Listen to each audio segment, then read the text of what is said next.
10, 9, 8, 7, 6, 5, 4, 3, 2, 1.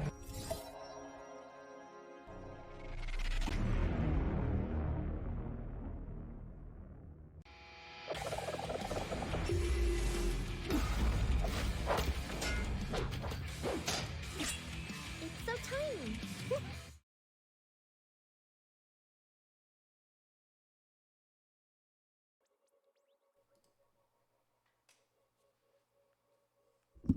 Hello there, friends. Welcome to episode... What is this? Episode 4? Episode 4 of It's So Tiny. I'm gonna lose track of how many episodes I've done very, very soon. This is the painting show where I paint things and you watch me paint those things. I am Daddy Louie. I am a proud member of the Circle of Nerds. I am also a painter for Renegade Game Studios. And today, you have joined me on this wonderful Thursday. I mean, every Thursday is wonderful. And we are painting Soundwave. This miniature is from WizKids. It is not for a game.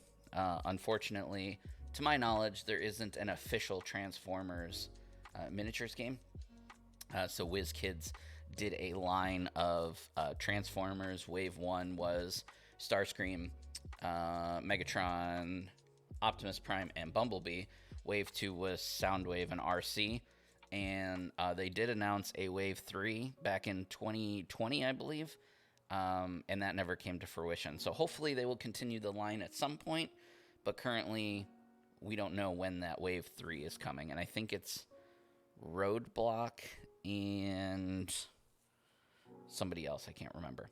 So anyway, I'm going to stop doing talking. By the way, if you are a regular viewer of the show, you will see that there are some things that are different. I have switched my cameras. So the camera I was using for my top-down is now this camera here that you're looking at. And the camera I was using for my face, I've now put on the top-down because it has autofocus. So this way I don't have to mess with the focus. And it's just a nicer camera. So let's go down to the table here and take a look at what we are painting. Here is Soundwave in all of his wonderful glory. It's a great miniature. This is not his base. I've actually made, off screen, I've made a custom base for him. And so, yeah, once we get him pretty much painted, we will paint this base, and I'll explain to you how I made it. And we'll swap him off of this base. Hopefully he comes right off. Otherwise, I'm in trouble. And then we'll do the thing. So I'm gonna get started here. I do have some reference photos that I will be looking at from time to time. Also, he came with a decal to put on his chest, a Decepticon decal. I'm not a huge fan of the decals that these models come with, so I'm gonna leave it off. That's just a personal preference. I could try and hand draw it on there, but that's no good for anybody. So, all right. So with this auto-focusing camera, I should be able to lay miniatures down like that as I'm painting. And you should be able to see them. Normally, when I put them down, you wouldn't be able to see them, so that's good. So I'm going to grab some colors here. I think I'm going to use Cantor Blue as my base. And then I'm probably going to use Teclis Blue. And Lowthorn Blue. These will be my main blues, because Soundwave is primarily blue. I also need kind of a darkish or yellow-orange. Let's see. I will go... I just totally dropped a brush, but that's okay. Should I go with an orange? Or is it yellow? I think it's yellow. So we'll go yellow. If I need to change it to orange, I will. We're going to use Averland Sunset for that. Let's see, what else do we need? We're going to need a blue wash to go on the blue. We're going to need a black wash to go on the gray. I'll get to the grays in a minute. And then he does have a few reds. Yeah, he has got a couple of reds. So we will go with the trifecta reds, which is Mephiston red. Actually, you know what? Are they that dark? Yeah, they are. I'll go Mephiston red, Evil Sun scarlet, and Wild Rider red. We'll go with. So I'm using some trifectas here from Citadel. You can use pretty much any blue, any red, any yellow. Dependent on what era of Soundwave you are painting from, he's been different shades of all those colors. Now I need some grays.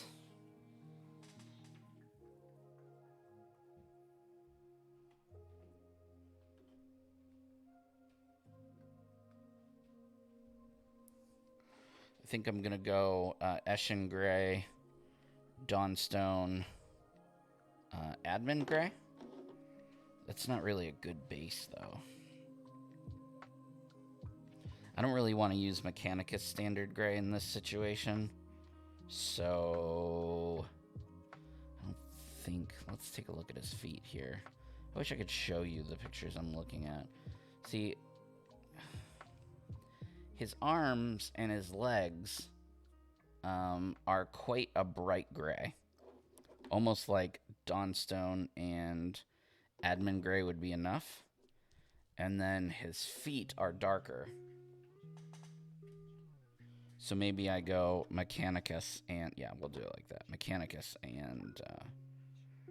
so we'll do... Alright, so for his legs, we're going to go Dawnstone Admin. And for his feet, we're going to go Mechanicus Eshin.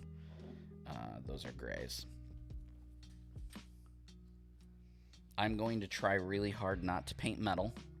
Because I'm going to try and do non-metallic metals in this situation. But I do need to think about...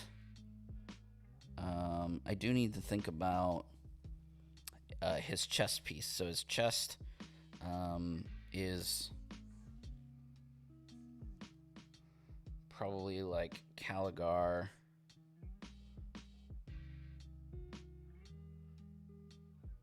It's almost like a... Maybe I'll just use Fenrisian. All right. So we can switch these out, right? We don't necessarily need to stick with these. I just like pulling out all of the ones that I'm going to start with and then, kind of adjusting from there. And I could do that in advance, but I like to see you guys. I like you guys to see my process, kind of what I'm thinking and how I'm going to go about it. So first thing I'm going to start with is the blue. It's kind of the most obvious color in all of the spots. And yeah, I just think it's a good color to start with.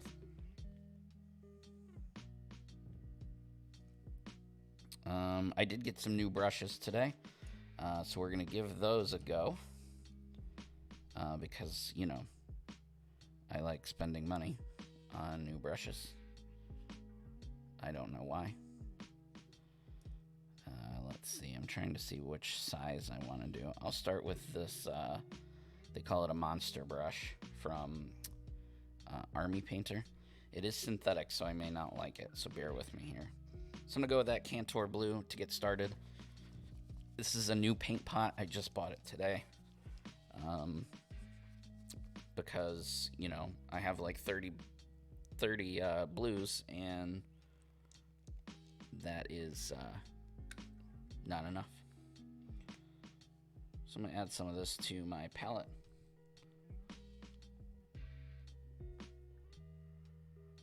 This seems to be a good color for Soundwave. We shall see if that is true. I'm trying to adjust my hat for my new camera here. Alright, and now I'm just looking for blue spots. So it looks like all these parts here are blue.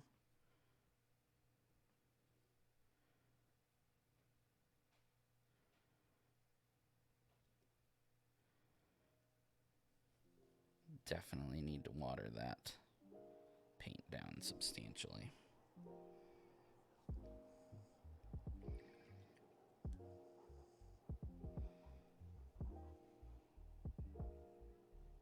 There we go. Much better. Let's see. Oh, this is blue here.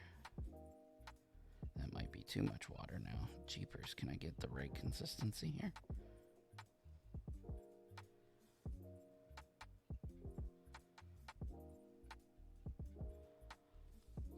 I think I'm going to have to adjust this camera ever so slightly like that so that I can hold the miniature a little closer to me here.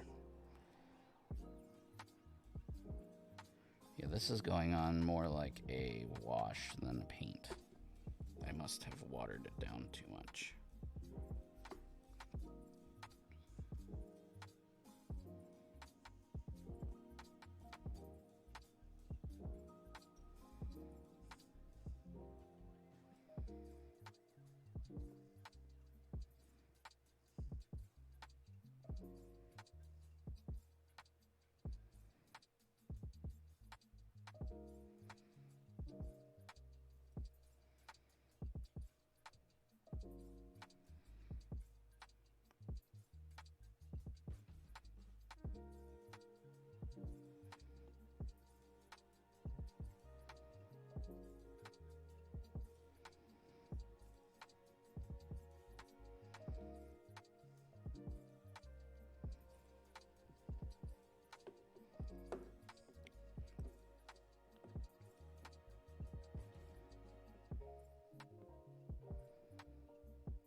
Yeah, I'm really enjoying this this color, this Cantor blue.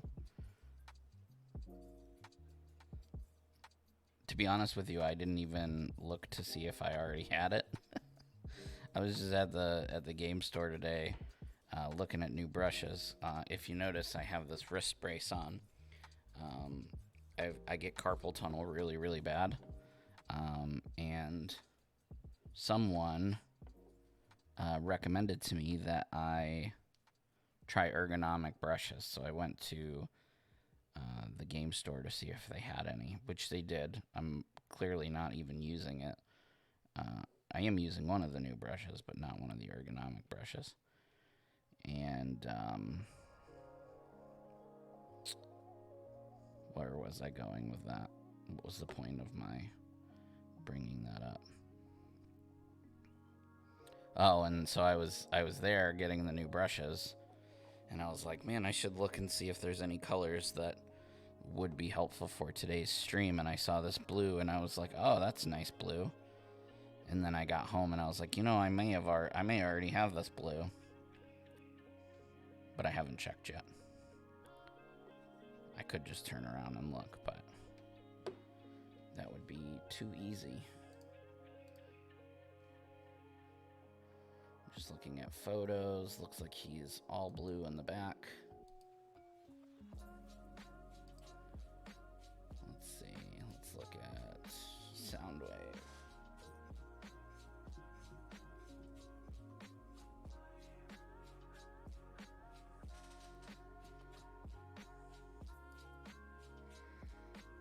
Type in SOUNDWAVE and a whole bunch of random things come up.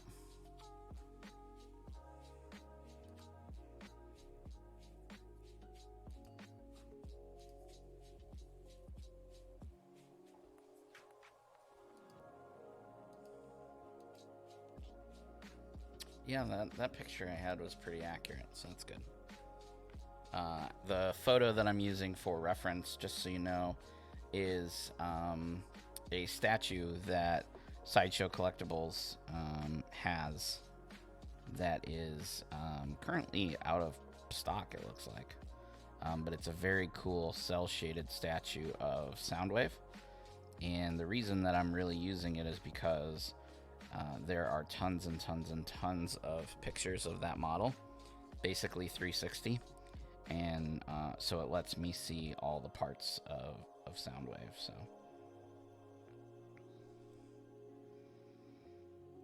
So one cool thing about WizKids miniatures, this is a great little tidbit for beginners, especially. They come pre-painted, or pre-primed, I'm sorry. So you do not need a primer in order to start painting. You can just pull it out of the package and get going.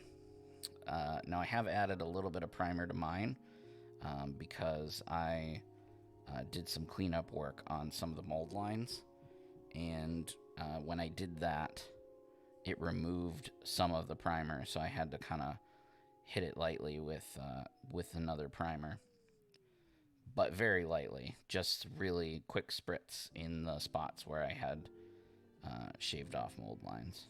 So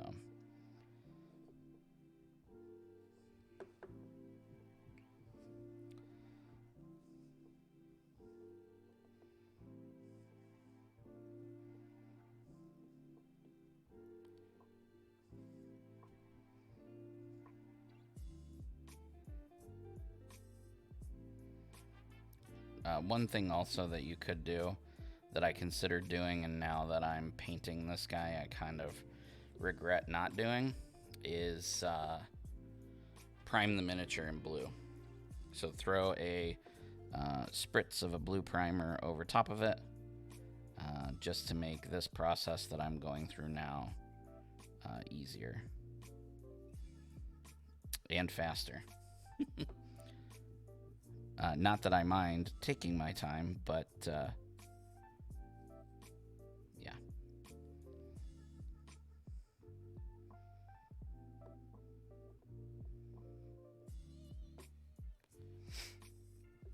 I need to add some more Calidor Sky to my palette.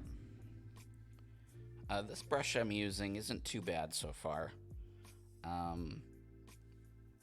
I've never really used a synthetic brush for miniature painting before, so, or any kind of painting for that matter. I don't really do any other kind of painting, but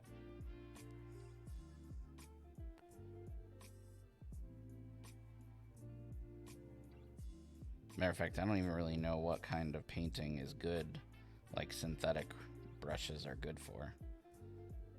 Watercolors, maybe?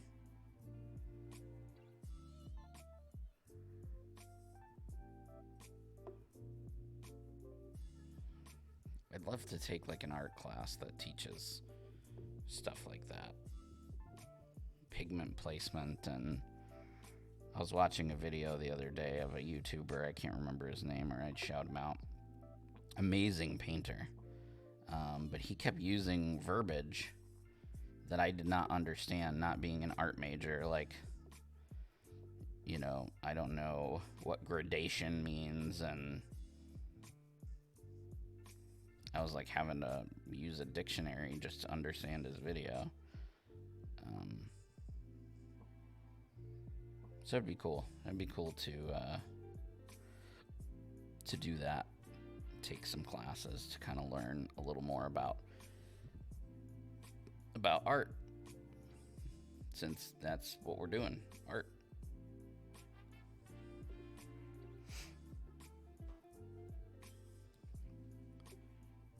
The bulk of the blue is here on his chest and on his arms.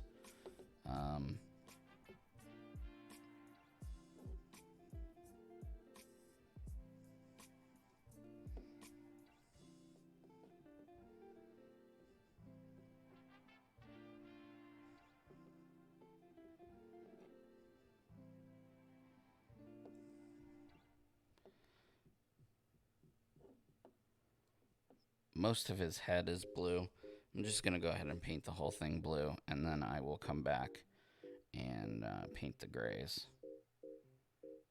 Just because the more careful I am, the more time it takes. And, matter of fact, I think maybe, let's go. So the back of his head is actually completely blue.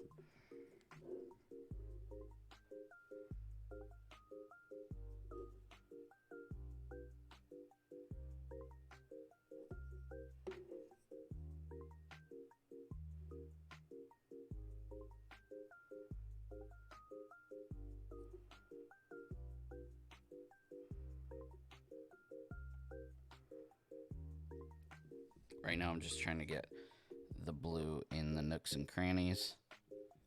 This cannon on his shoulder is primarily blue as well.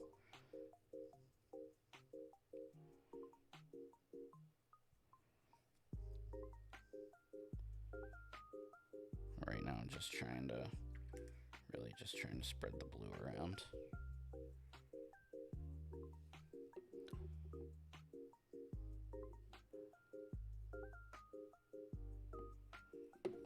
Miniature painting is like, it can, I've watched some miniature painters, like pros and experts and stuff like that, who will literally, even from the first steps, it just looks so good.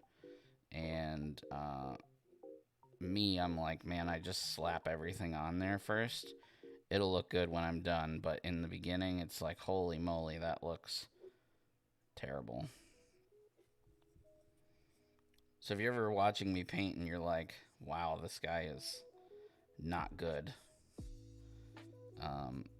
it's really because in the opening steps, I don't care. All that matters is the finished product, right?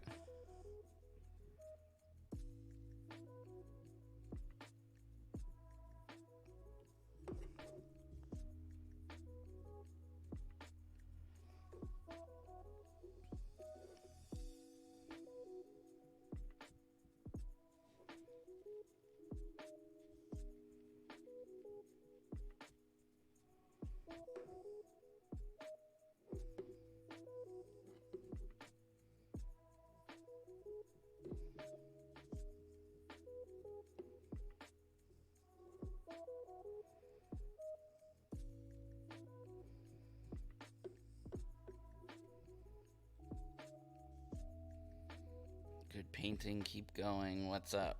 Hey there. Welcome, welcome, welcome.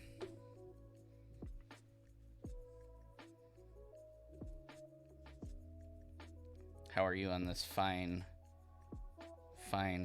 Thursday?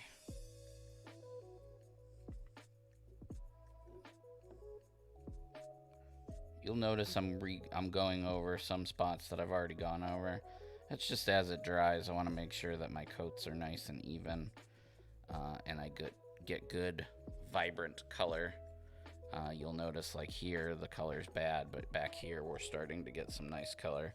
I've thinned the paint down.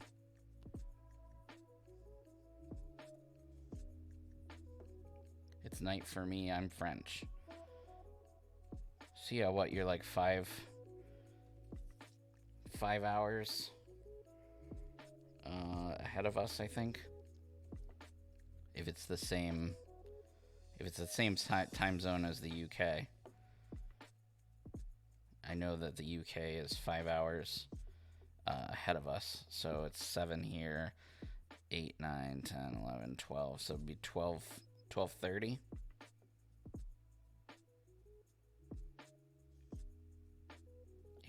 10, 11, 12. Oh, okay. 1:30. And it's late. You must be a night owl and like staying up.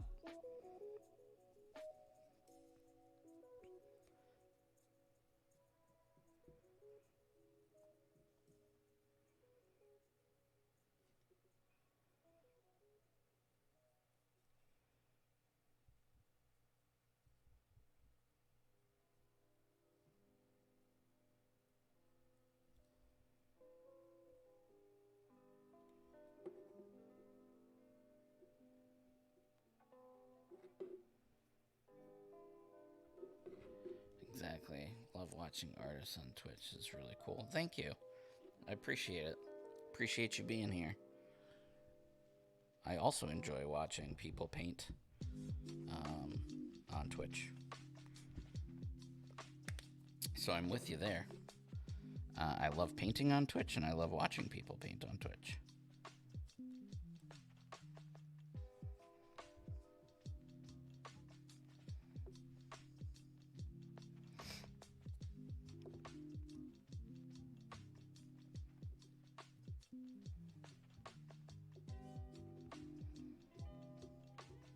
So like I said, opening steps, I'm very sloppy.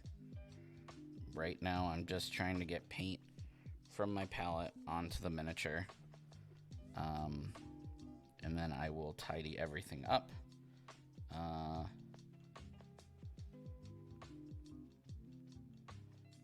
Yes, it is a Transformer. This is Soundwave. He is a Decepticon. And he transforms into a boombox, like a radio. This little contraption here in the front, this white square, which I will paint later, that is where the cassette tapes go in. Because this obviously was in the 80s when it was cassette tapes.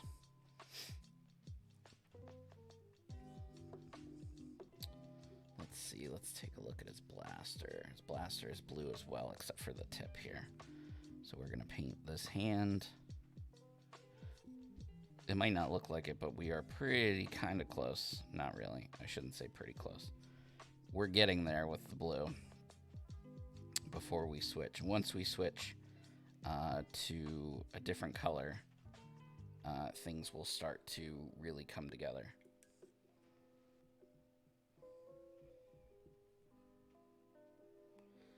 So this model was made by a company called WizKids.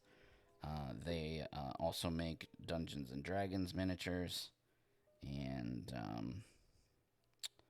they also make, what else do they make? HeroClix. I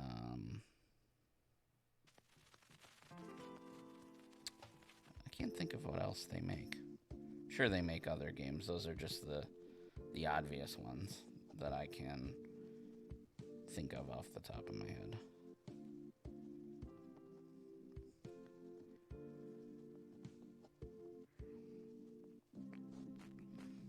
Yeah, I paint those as well.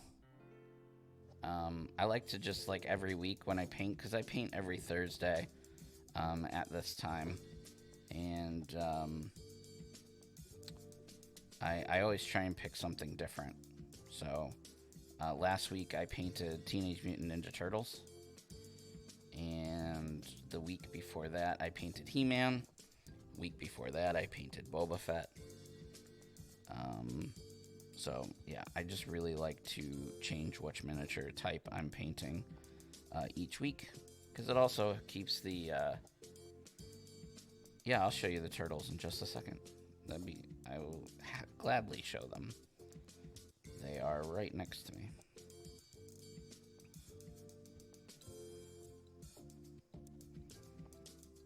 I also have a YouTube channel. You can see the YouTube thing up in the top right there. YouTube.com/Circle of Nerds. All my videos, once I'm done painting, go up on that channel too. So if you like the Ninja Turtles when I show them to you, you can go and watch how I painted them over on my YouTube.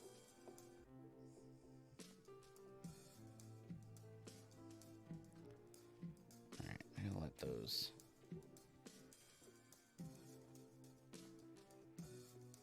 Nice. I'm not so much into Lego, but I am into Pokemon cards. I have a pretty nice collection of Pokemon cards.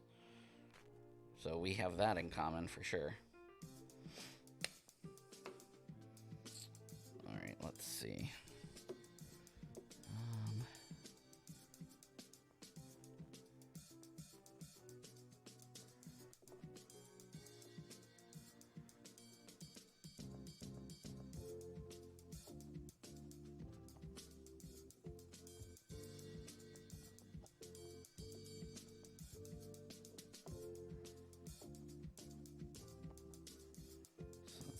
this square right here is gray. So I need to just skip that. I mean, it doesn't matter. I can make it blue now. And then paint over it.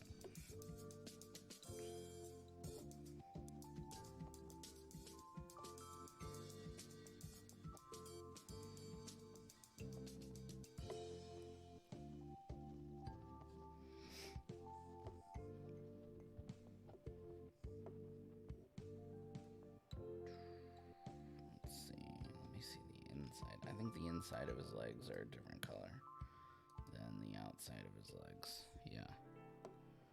So this panel around the kneecap right here. And then this panel here, I think, is blue.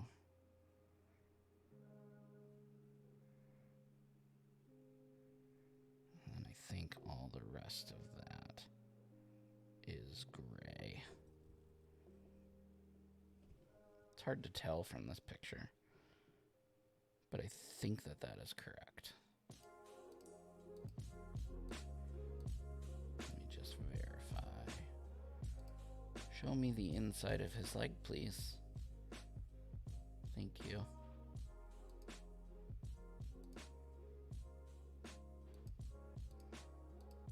Yeah, so the outside of his leg here, all the way down, is blue.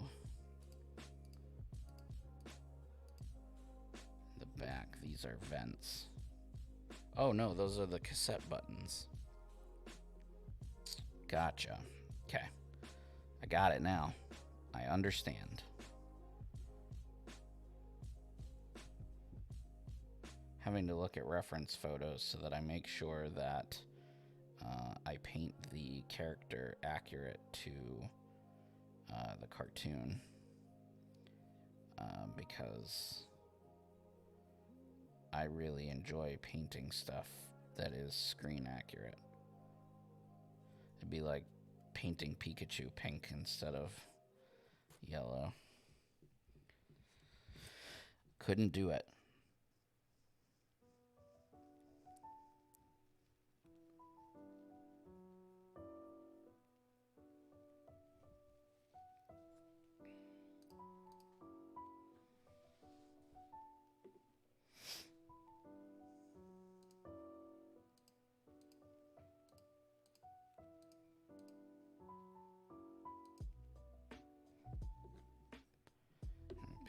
Vents a different color as well.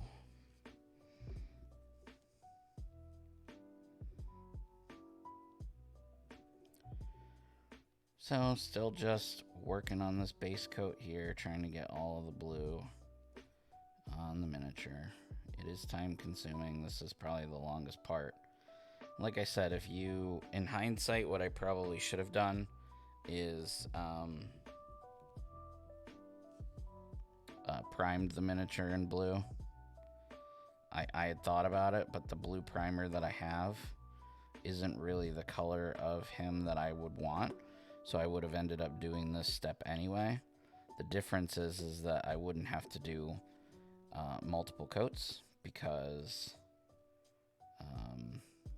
that undercoat would be there, and it would be very easy to just kind of paint around.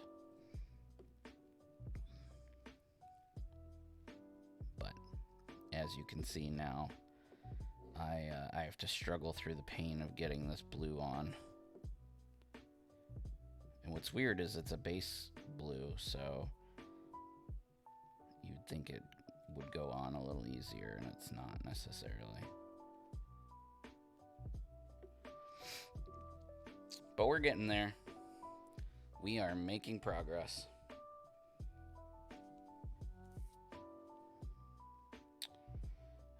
Let's see, looking at the vents. And like I said, I also want to make sure that he is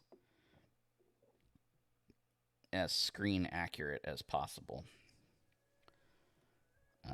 That's very important to me.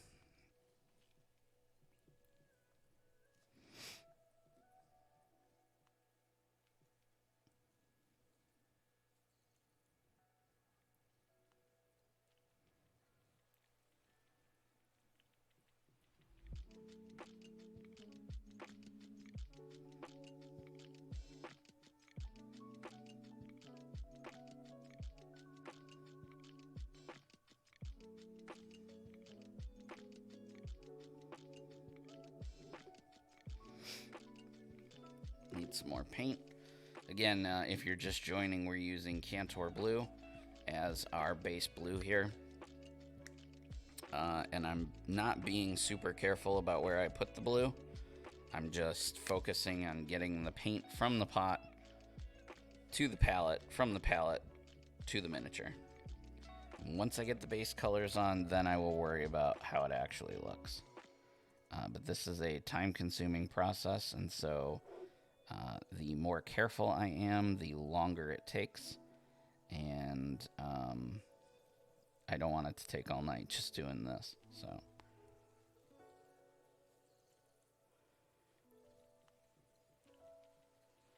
And he is a rather large miniature compared to some other miniatures.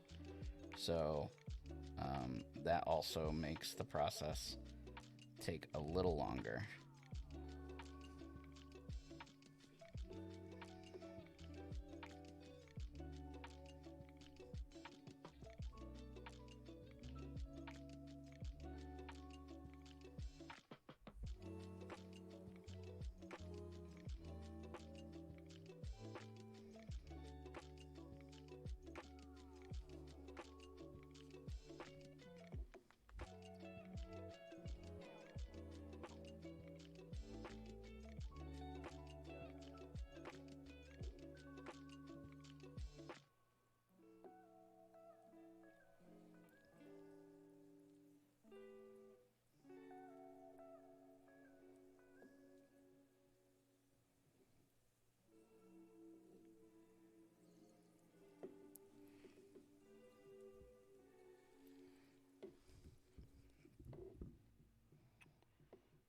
Let's see, this panel needs to be painted.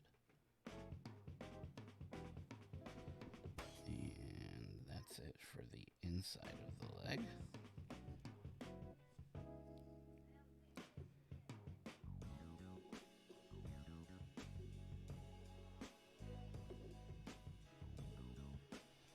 Alright, I think that's all the blue. I think.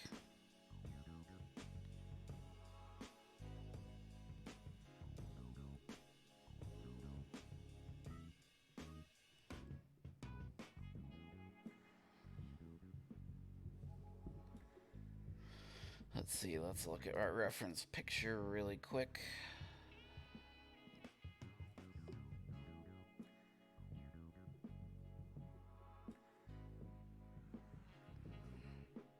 He already looks super cool. We can tell that he is SOUNDWAVE.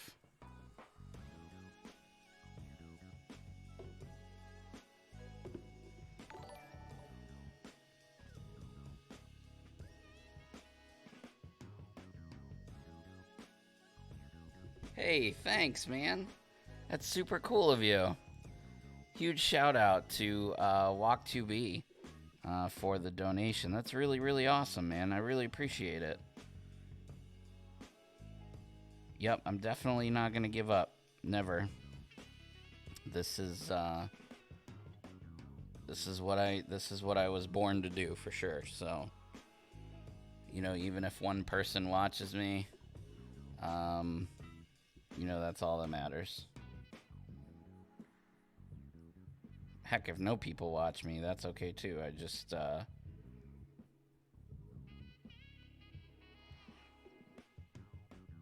just enjoy doing it, you know.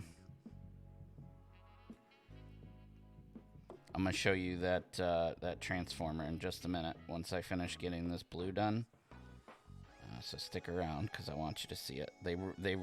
They're probably some of my best work that I've ever done, and they're Ninja Turtles, so they're some of my favorite characters and stuff.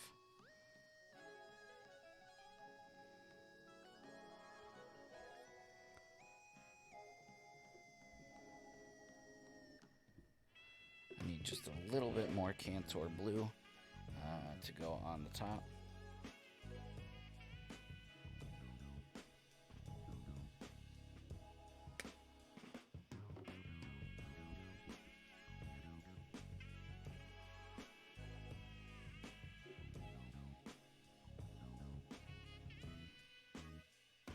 Yeah, absolutely. The YouTube is huge. And the video on demand is also a great thing too, for people that miss the stream. Like, I know one of my buddies, he usually always watches the streams, but he's sick tonight, so I know that he'll definitely pop in on the YouTube or on the video on demand and watch it later, which is super cool. So.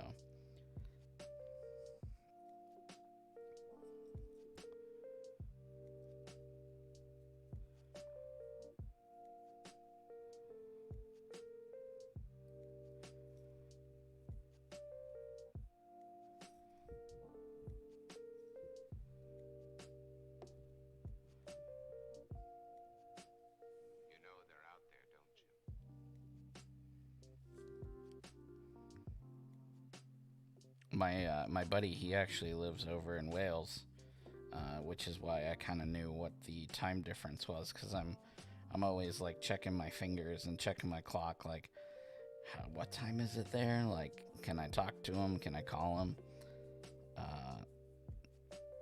So yeah, that's super cool.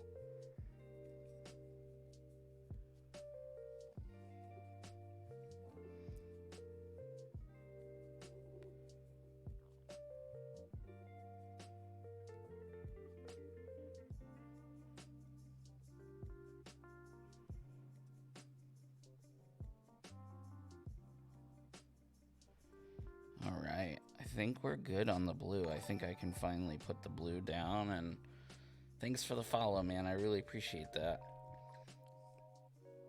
Follows are huge too. If you know anybody else who enjoys stuff like this, let them know to come over here and drop a follow. You know, it's absolutely free to follow, and it really helps me out on the Twitch here. So I'm gonna put him down for a second while he dries. You can see we've got all of the blue on, so we can start working on the grays and stuff. But I want to show you those turtles, man. Who's your favorite turtle? I'll show you that one first.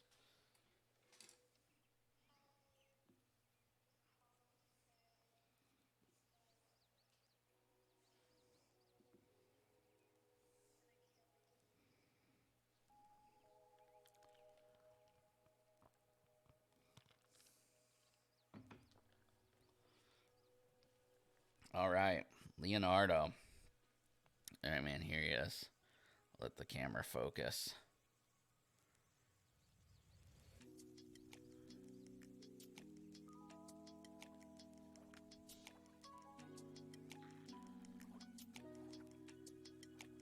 So there's Leonardo.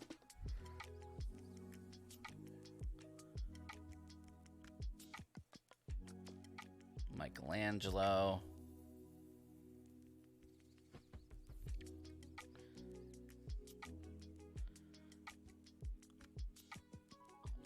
Raphael.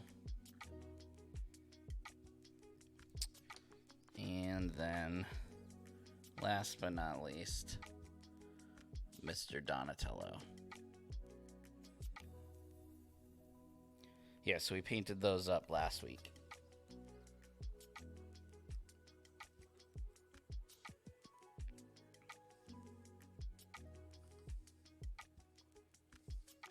And then the week before, no, I don't have Splinter yet. I have the miniature, but I haven't painted it yet. So here's He-Man from 2 weeks ago. And then Boba Fett was our first episode, actually. So, yeah, I have a model for Splinter, but I haven't started painting him yet. That's definitely one I want to paint soon.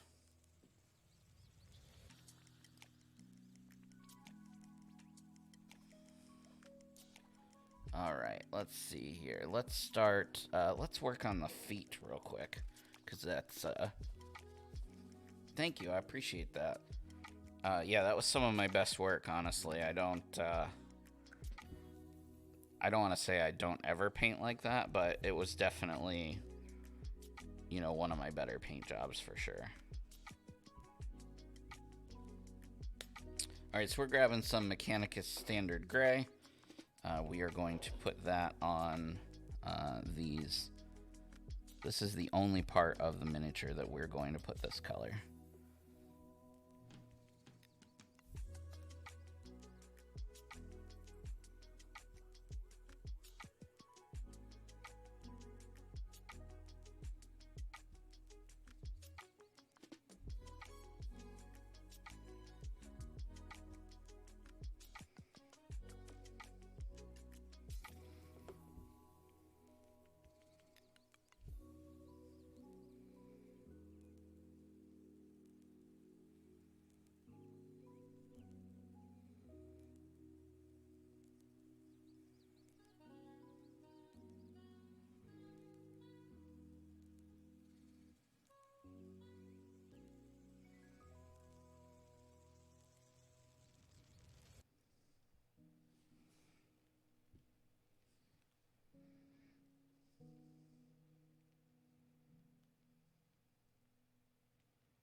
So now that we've got our first base color down, that blue color, I do want to be a little more careful around the details.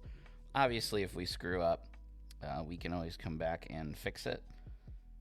But the more time I spend on fixing mistakes, the less time that I have for other things like finishing the miniature. So we want to try and be careful but efficient, you know.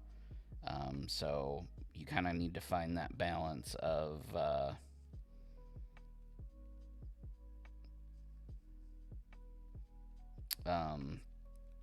balance of working fast but not making a ton of mistakes. Especially when you're painting on stream, you know, because people don't want to watch you paint the same piece over and over again. But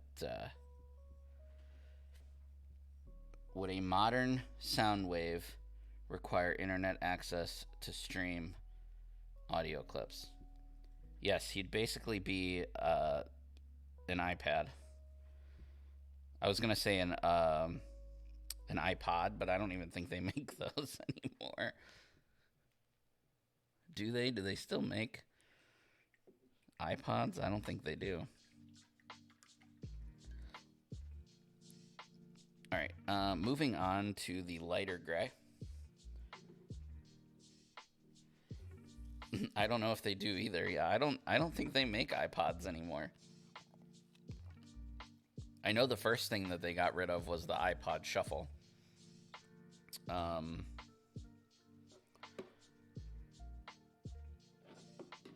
Yeah, I don't think they do.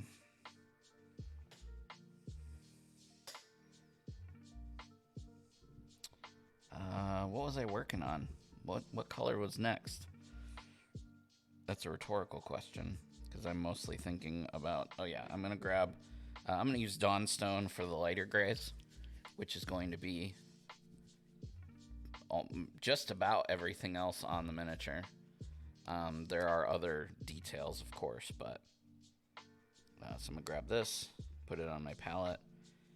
You won't be able to tell a huge difference between this and the feet, but with washes and stuff, there's an iPod Touch. You just looked it up. It's like an iPhone. Yeah, so isn't it like the same exact thing as an iPhone, but it just doesn't have cell signal, maybe? It's just Wi-Fi only.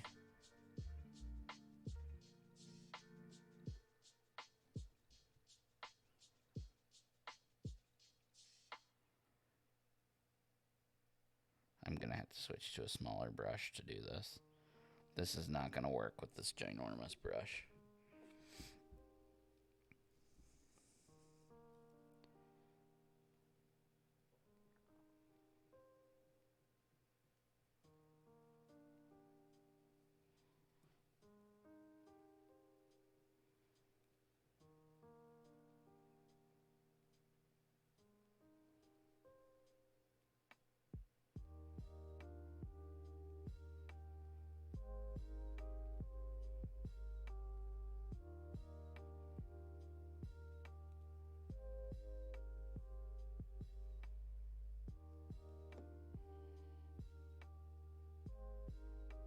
Wi-Fi only, yeah. It's probably just like what happened is they probably had a bunch of iPhones left over when they did an upgrade. And they were like, let's just take the cell service off of these and reskin them as iPods. I mean, I guess it's good for kids that you don't, like, if you have a kid and you don't want them to have a phone yet, but, you know, an iPad is too much.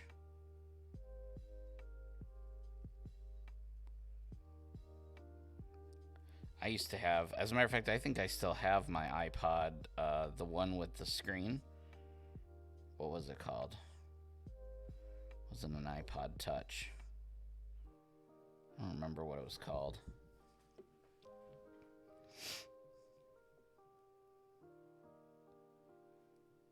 I think I still have it in my cosplay box because I used to, once I didn't need it anymore for music, I put Star Wars sounds on it, and then I would hook it up to like my voice box for my Scout Trooper. And then as I would walk around in my Scout Trooper, it'd play like the Imperial March and stuff. Usually got a good reaction from the kids when they saw and heard that.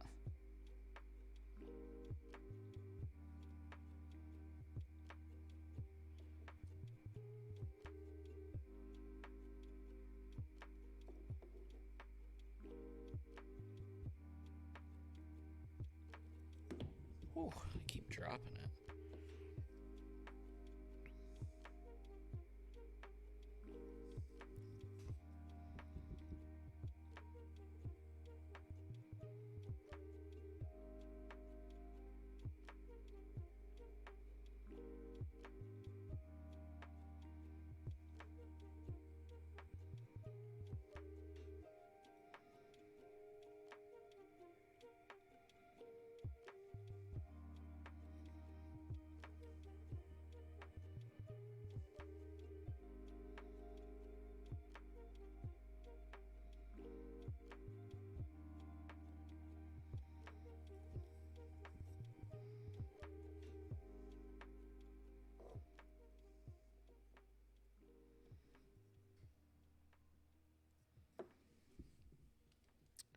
If you could transform into any one object, what would it be? I think I would be like Starscream and be a plane. I kind of like your answer.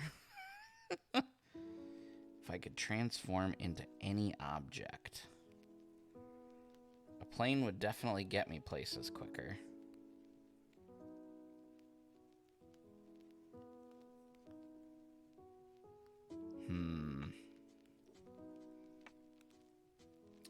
I think maybe a motorcycle. Because you just have that open wind freedom, and I feel like it's safer as a transformer to be a motorcycle than it is a person to ride a motorcycle. So I'm going to go motorcycle. But had you not said plane, I probably would have said plane. But I'm trying to switch it up.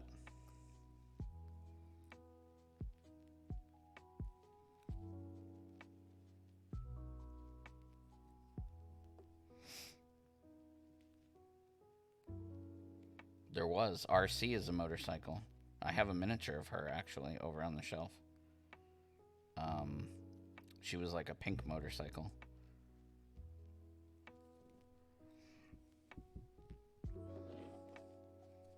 She was another fan favorite for a long time.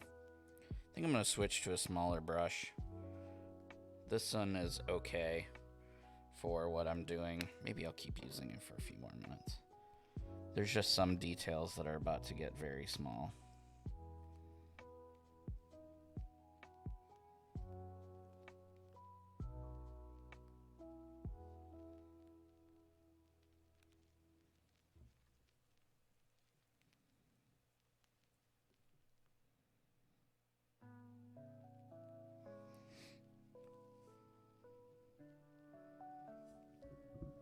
I'm trying to think of a non-vehicle object that I would transform into. Like, maybe a computer. Because then you have access to, like, all the data in the world.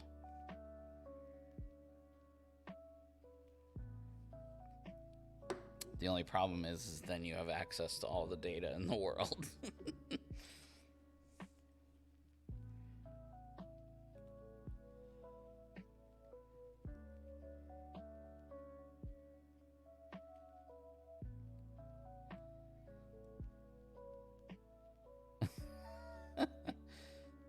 A toll booth on I-95.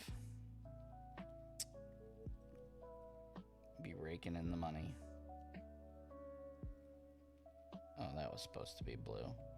And I just painted over it with gray. That's alright. I can go back and fix that.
There's so many inanimate objects that I would never want to be. I'm thinking of, like, so many things I would never want to be, and I'm having a hard time coming up with things I would want to be. There's, like, so many things that would just suck to be.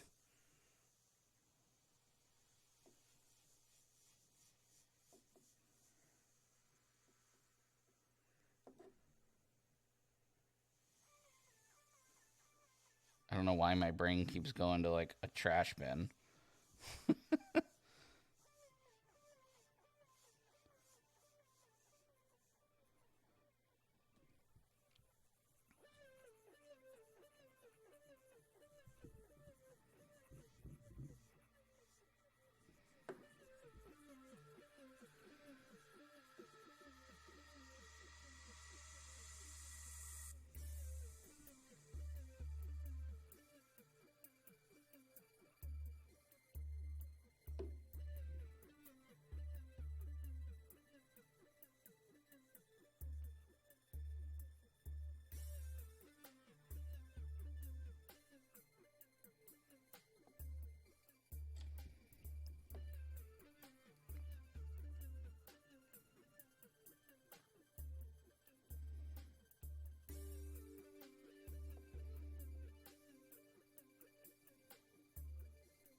It's kind of hard to paint the gray over some of the spots that I accidentally got blue. I'll have to go over those a couple of times because gray is a lighter color than blue, obviously, and so it doesn't really cover up very well.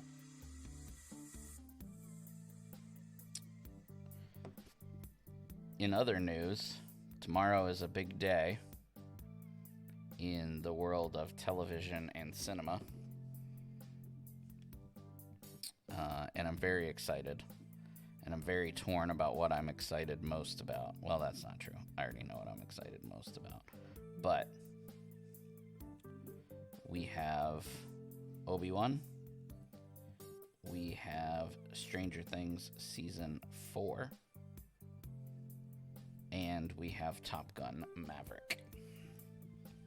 all on the same day. It's like when the stars align. This is what happens. And I'm very busy tomorrow, so I've not gotten tickets to Top Gun yet.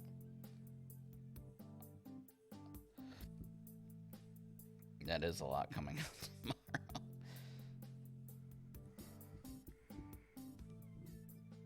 I probably won't see Top Gun until at least next weekend. My dad's coming into town and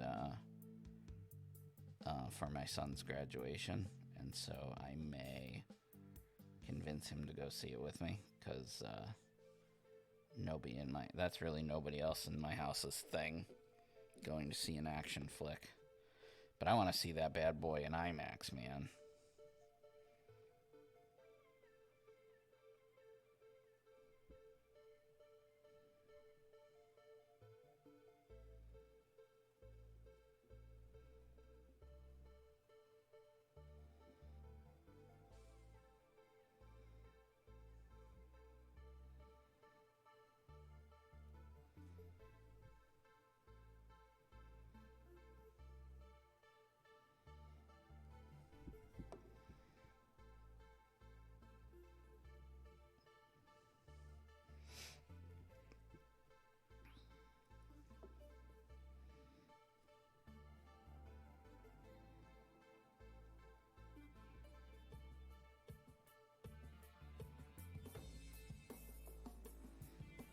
We are approaching the end of the base colors.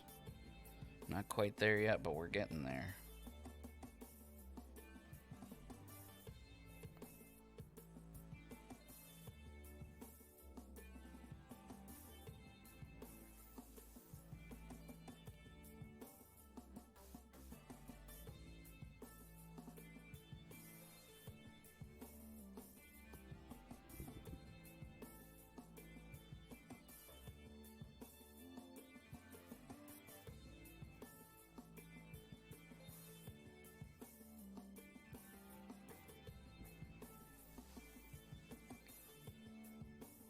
Yeah, Andor looks very good. I'm very excited about Willow.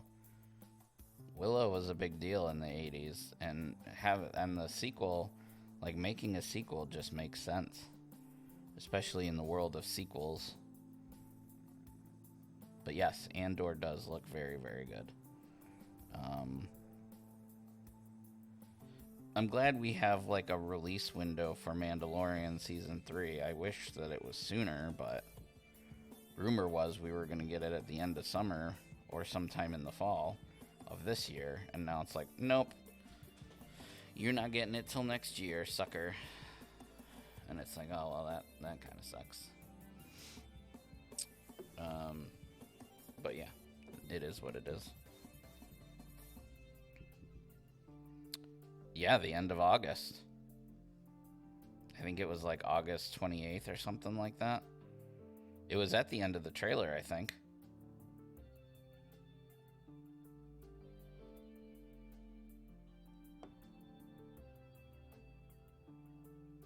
But it's soon-ish.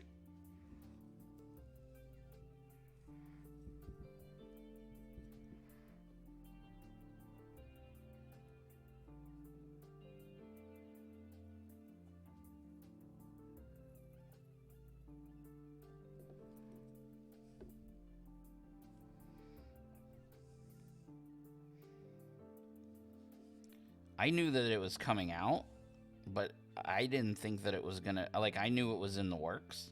I knew that they were developing it, but I had no idea it was even close to being done, let alone releasing this early.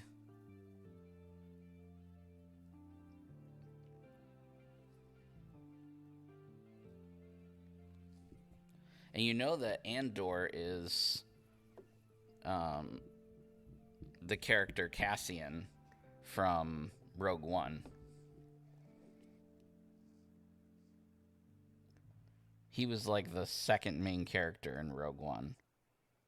His name is Cassian Andor. That's who this show is about. him in the start of the Rebel Alliance.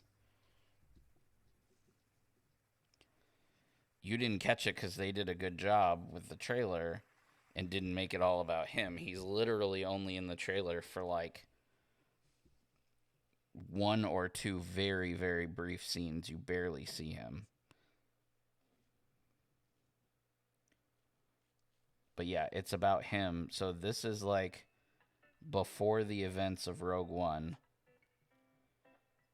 And it's, I guess, about him helping to establish the Rebel Alliance during, the birth of the Empire. And I love shows like that. Like, we're going to get to see, a lot more detail about how the Empire really came to power and all that stuff. I love all these shows that are coming out and these movies that are coming out and kind of bridging the gaps between huge chunks of time that we know nothing about, that they talk about in the movies, but they only allude to them.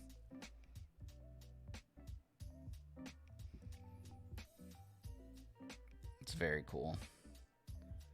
Very, very exciting stuff if you're a Star Wars fan. And if you're not, well, you should be, because Star Wars is awesome.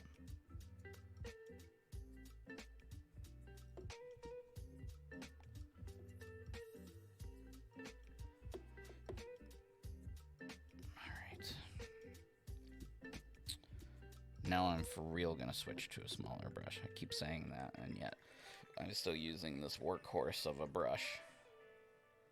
They should have called the brush Workhorse, but instead they called it Monster.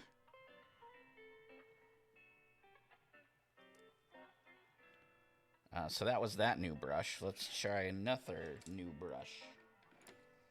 This one is called Regiment. Wow, that's a... Hold on, I gotta get my knife.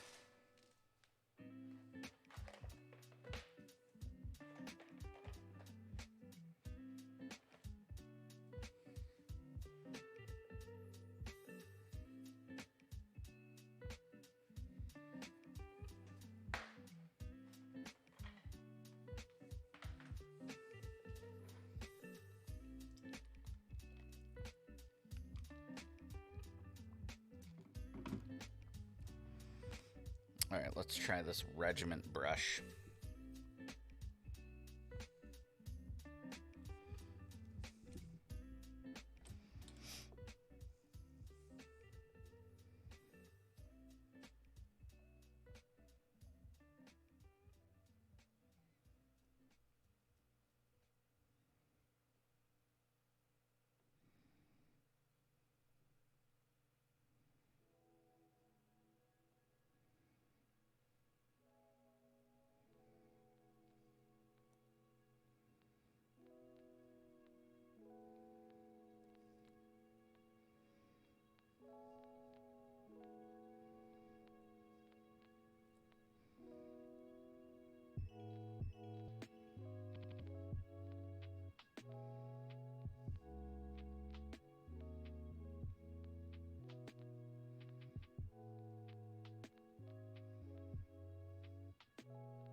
I gotta get my blue again.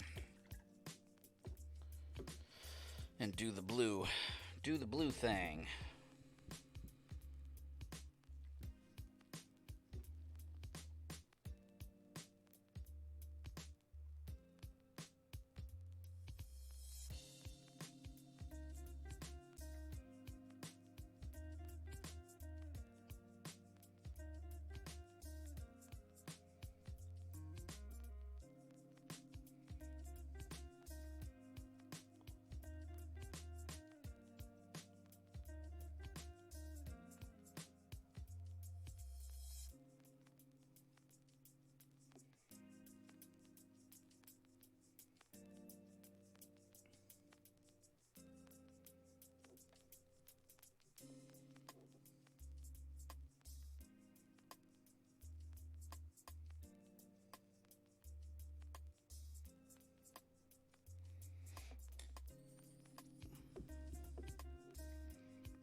Splashing water everywhere.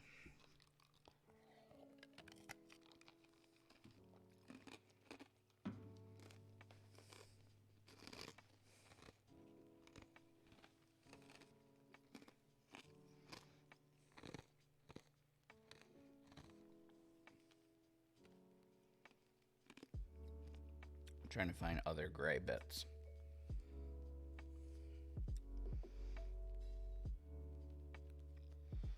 Before I start putting washes on.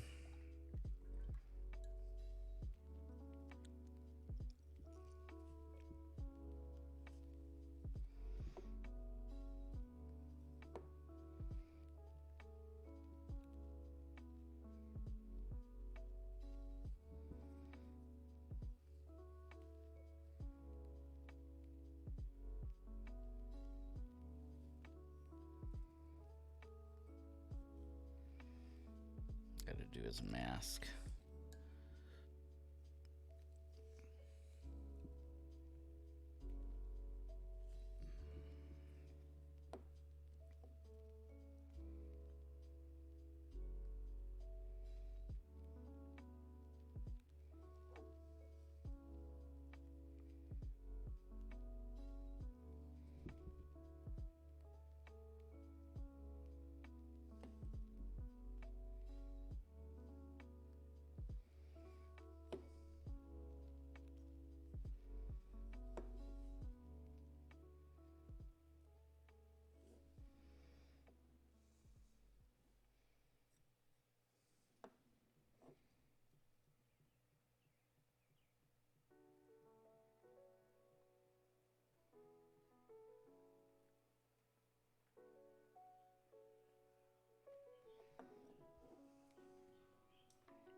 Sorry, I'm not talking much. I'm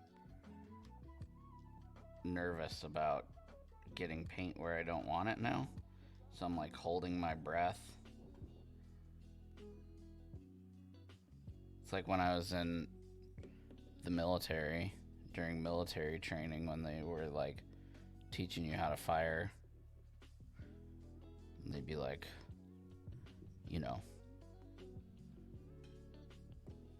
breathe in on your breath in, hold it for a second before you pull.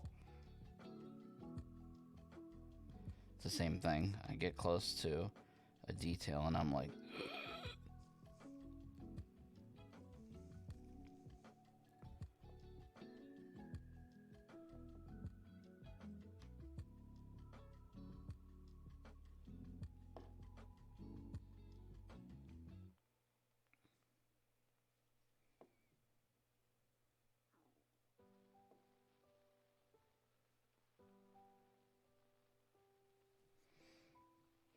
wait, I'm gonna switch brushes again because this one, not my favorite.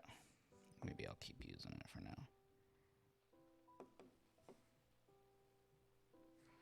Only got a couple little details here, like this part.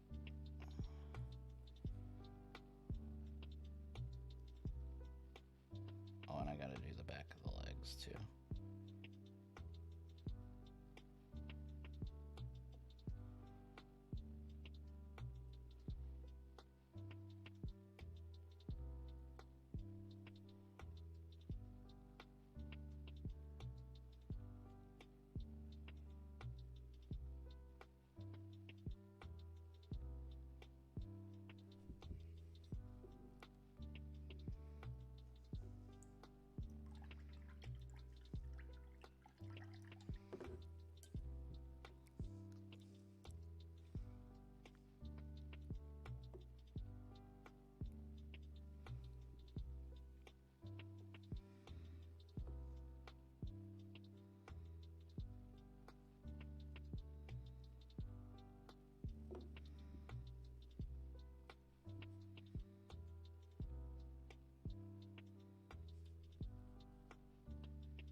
Who is your favorite Starscream? Starscream is my favorite. Although Soundwave is really, really cool. I understand why he's a fan favorite, but I've always been partial to the plain Transformers.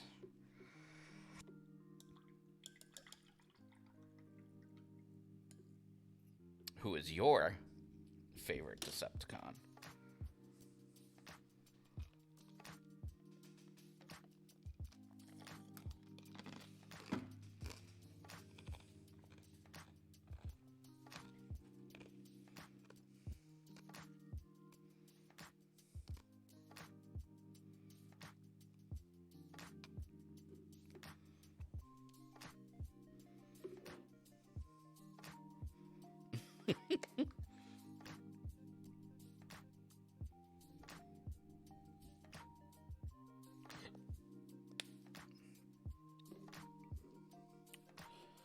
My favorite Autobot is Grimlock.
Honestly, I think the only reason that um, everybody likes Soundwave is because he just had that super cool, like, the fact of the matter that he was a cassette player, and then there were other Transformers that would turn into cassettes and then go inside, like, his little chess piece. I think that's the only reason people liked him, was because of the toy and the fact that the toy could do that.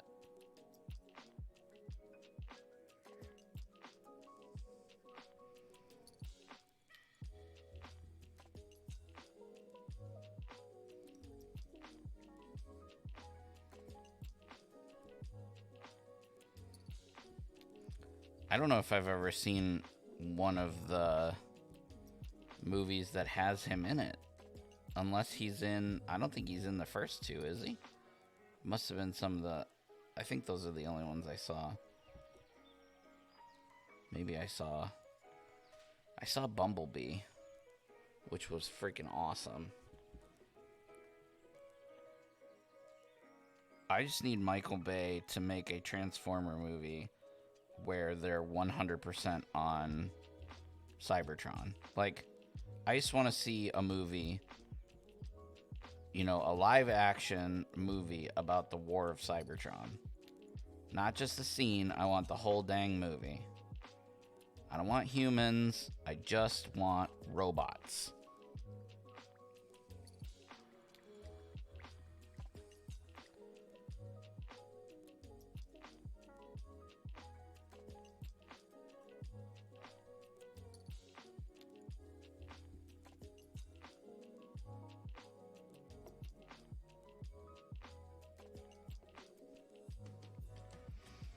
Alright, I think I'm pretty happy with the gray for now.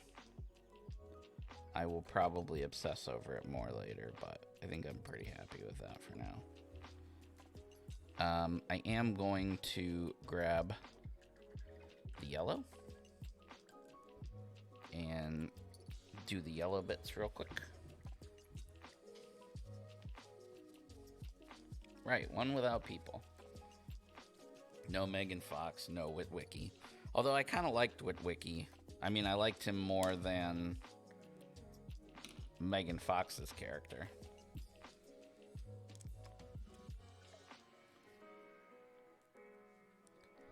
The thing that always makes me laugh about the whole Megan Fox thing is how big of a fit she threw about him, and how, you know, sexist he was, and how they only used her as like a sex symbol, and she'd never work with him again, and then literally he makes Ninja Turtle movies and she plays April O'Neil.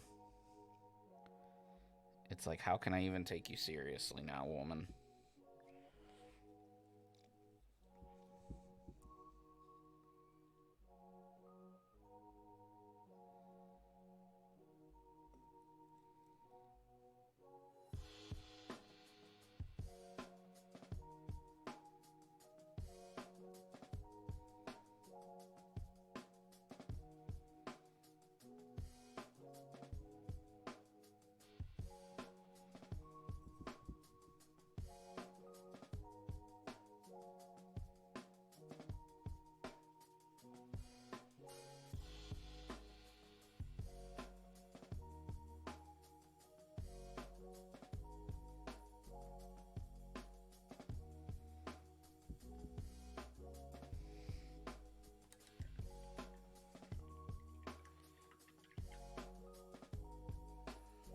Switch to, what is this one called? Character? No. I'm gonna switch to insane detail. No.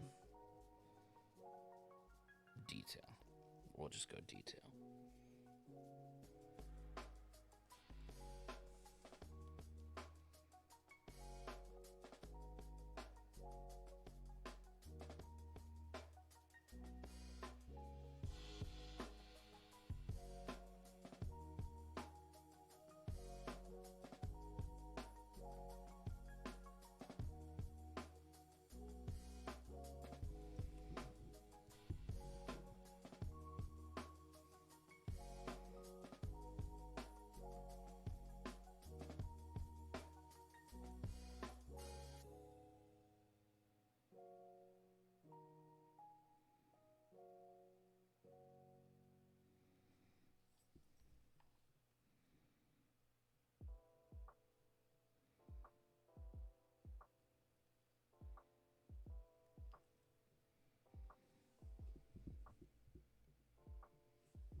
else is yellow? Paint these little vents here on the side yellow. I don't know if they are. They're not in the picture I'm using, but the picture I'm using doesn't even have the these little vent things on it, so I'm just gonna go ahead and paint them yellow because it's my miniature and I can do what I want.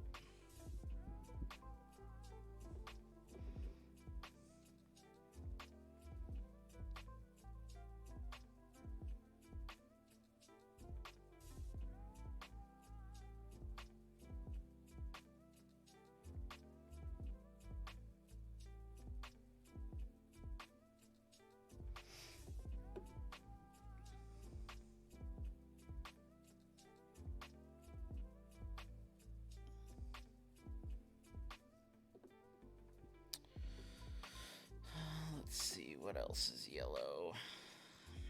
The only other thing that is yellow is around this thing. So I'm gonna go ahead and paint that in the middle there.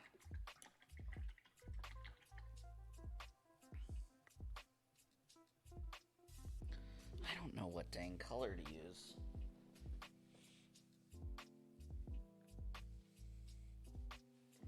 I think I'm gonna use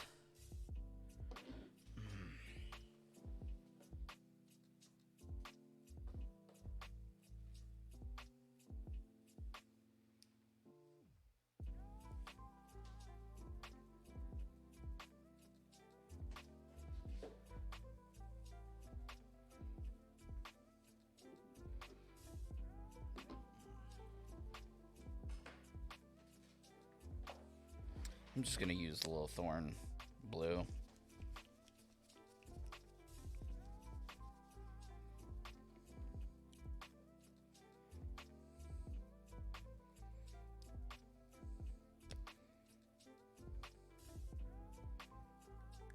Oh yeah, I loved that. Staff sergeant in one movie and then a chief in the next.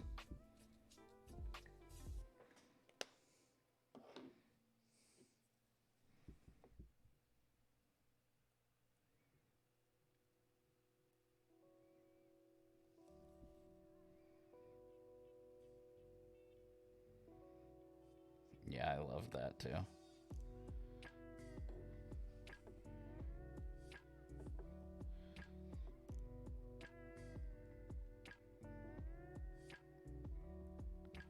Most people probably didn't even notice, but of course, we would notice instantly.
Just using the side of my brush here. It's a nice sharp detail, so you don't have to overthink it. Just side of your brush and then just make sure you have enough paint on your brush to catch the edge of that detail, but not too much on your brush to where you accidentally go places where you don't want to go.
right. Just gonna fix this light blue, and then we are ready to do some washing. I should call it shading and not washing, because it gives off the impression that I'm gonna like stick it in a bath or something, and I'm not. Although, in all seriousness, I do recommend always washing your miniatures before you paint them, regardless of what kind they are or where they came from. You never know what kind of releasing agent from the molds and stuff they could have on them, and it just helps the paint adhere to the model better if you scrub it a little bit.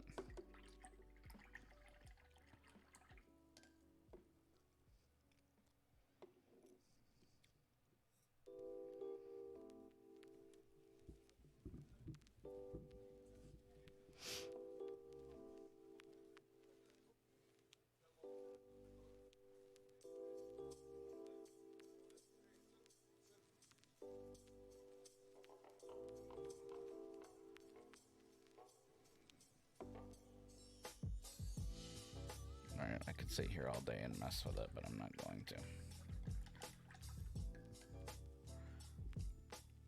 Alright, so I am very carefully going to shade this miniature in two different colors. I'm going to shade the blue with blue, and I'm going to shade the gray with black. Now, in order to achieve this, some of the parts I'm going to have to be careful. So actually, I'm going to use the black first.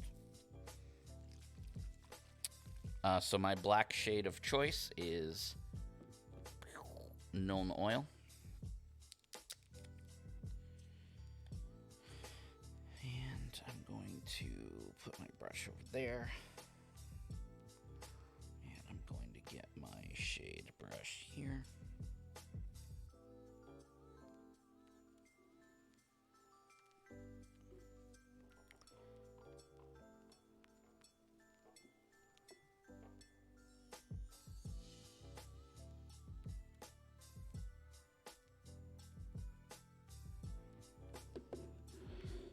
Probably gonna wash the I'm probably going to shade, I gotta stop saying wash. I'm probably going to shade the yellow bits with the black as well, just to give them a little more punch.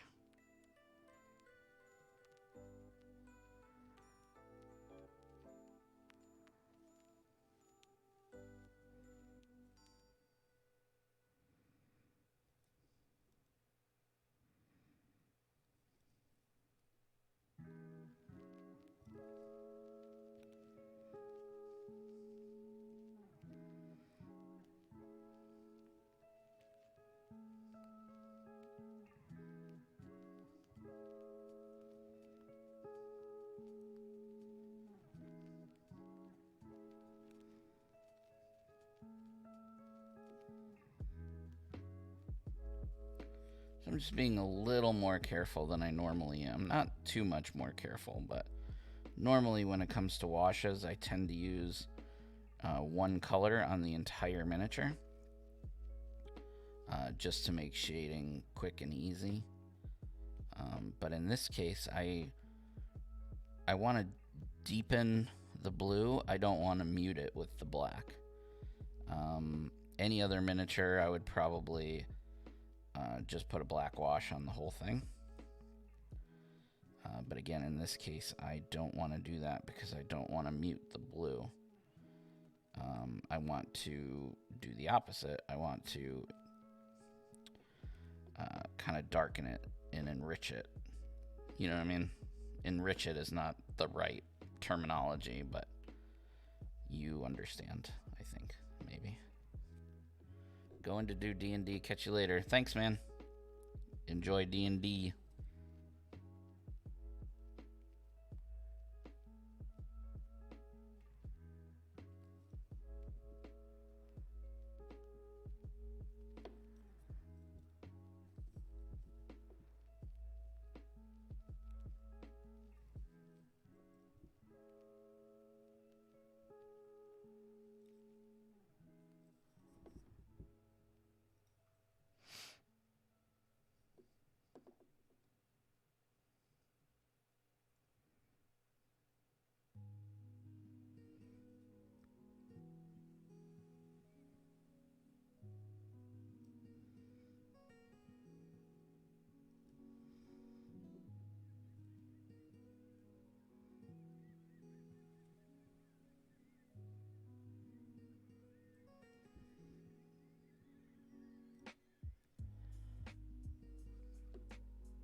Okay.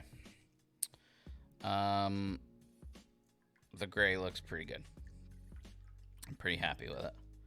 So I'm going to clean my brush. And now I'm going to bust out the blue wash. And then once I put the blue wash on, I'm going to put the model away for a minute. And then I'm going to take a quick 5-minute break while it dries. And then we'll come back and start the fun part, which is the detailing and stuff. So this is just a blue shade from Citadel. I think it's called Nagrath. No, it's called Drakenhof Nightshade. I thought it was called Nagrath Nightshade, but that must be something else.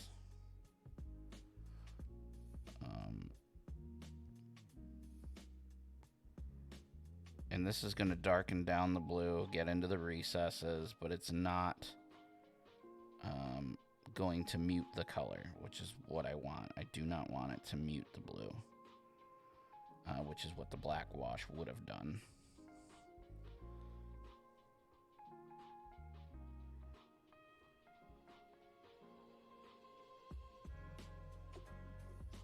And like I mentioned earlier, I'm not trying to be careful. Like, I'm not trying to be super careful, but I am trying to be careful. I'm not trying to go ham like I normally do on these washes. I am covering the entire miniature, but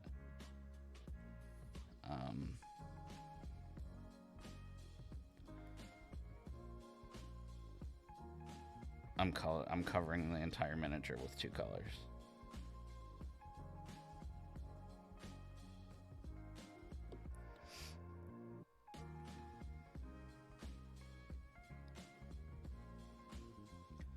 And I'm trying not to mix the black wash and the blue wash on the model, although it is bound to happen in some spots.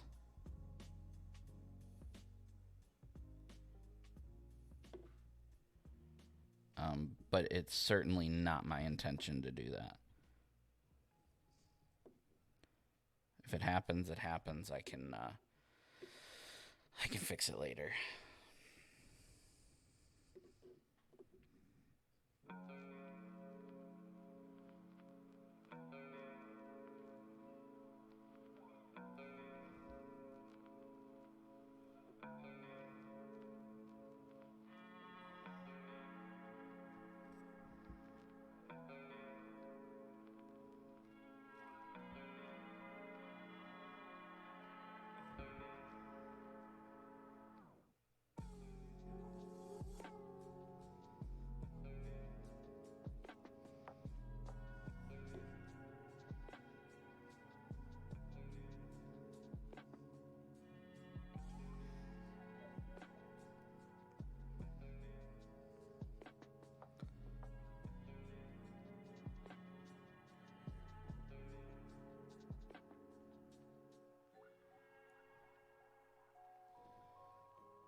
Unfortunately, I kind of have to put the whole wash over those buttons, even though I put the black wash on the buttons already.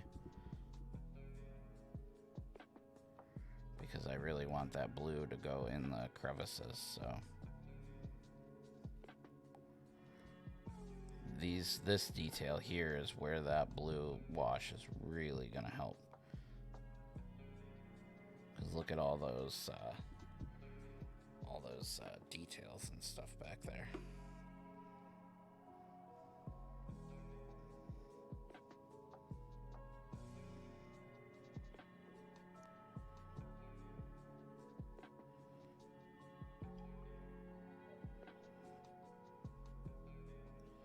I'm also going to have to paint over the yellow, but that's alright, because I need to get in here. I don't mind so much painting over the yellow because I was probably going to paint over it anyway to make it pop more.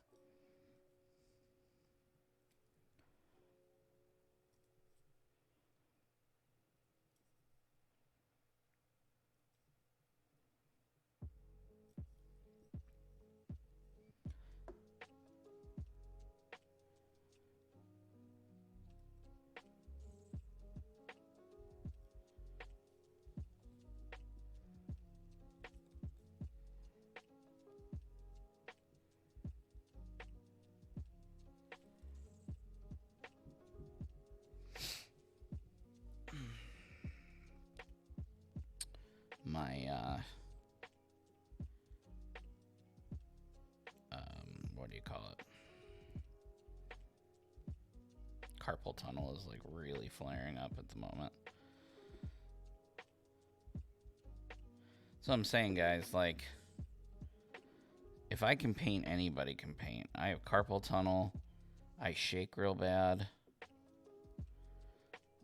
If I can paint through all of that, you can too. You can paint. Lots of people tell me all the time, like, oh, I wish I could paint. My hands are so shaky. I'm literally in physical pain doing this.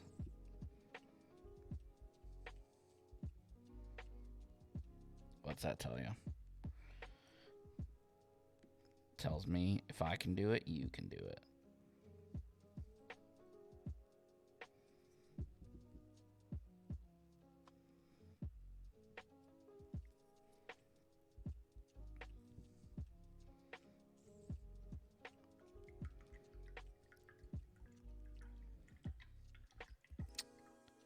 I think that's it. I think we got all of the blue and gray. Just try and soak up some of the excess blue wash here, because I went a little crazy with the blue wash.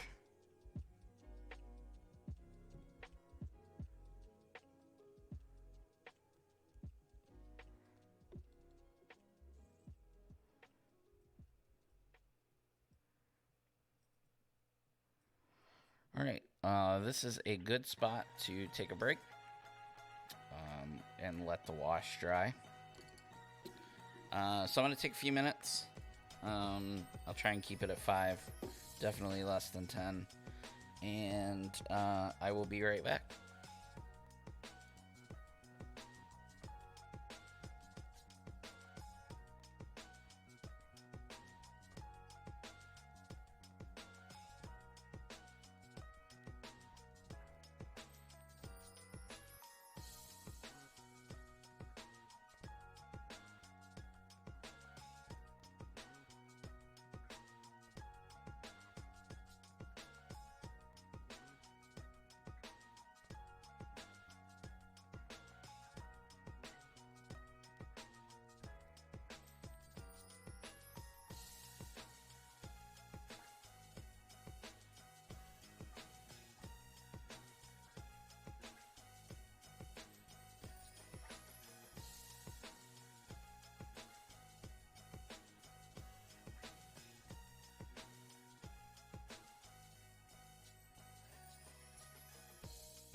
Hey, hey, I am back. And let's take a look at our friend here, SOUNDWAVE. He's looking pretty good.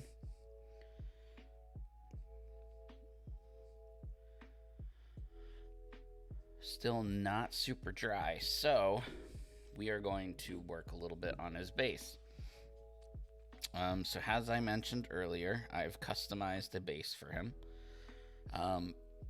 This is made primarily with cork. So I've taken some thin pieces of cork. You can kind of see here, there's 2 layers of cork. So here's cork layered on top of each other. And then I broke it apart in pieces and made kind of like, other broken pieces. I've cracked it in the middle. And cork is really, really easy to work with. I also put a few small rocks and some grit. And now, really, the easy part here is just kind of bringing that bass to life. So we're going to do that by dry brushing. I just have to decide which dry brush I want to use. Probably this one. So I'm going to use this. It's actually a stippling brush, but I should never need a stippling brush this large. So that's what I'm going to use. I'm going to start with Eshin Gray. And this is going to be a very heavy dry brush.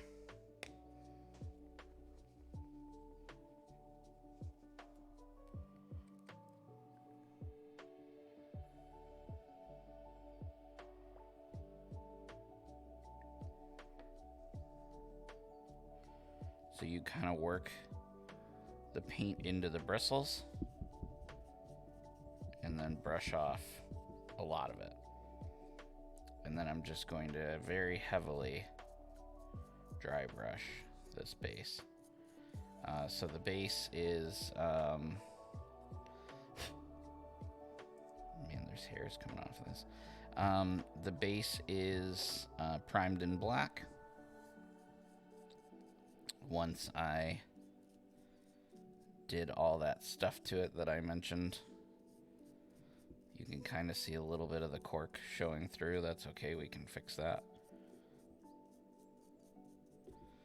The idea here is to cover up most of the black, but not all. Especially like in those dark recesses here in the cracks that I've made.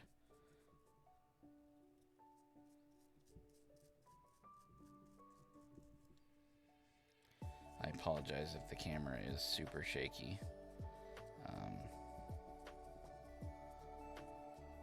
It's because I'm... Oop, we just lost a big chunk of cork. That's unfortunate. But it's okay. Again, we can cover all that up. I'm losing bristles on this thing really bad. I'm going to switch dry brushes here to my my mighty dry brush from Army Painter.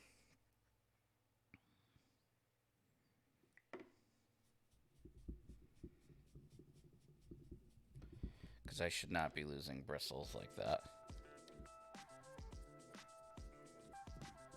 Although now bristles are coming out of this too. I want to do this rough enough to where, you know, the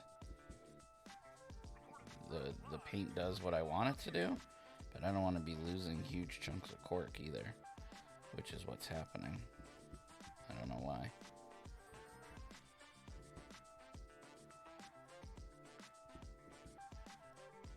So I'm going to get some black paint in between. I'm going to use a Batum Black from Citadel. It's my paint shaker in the background.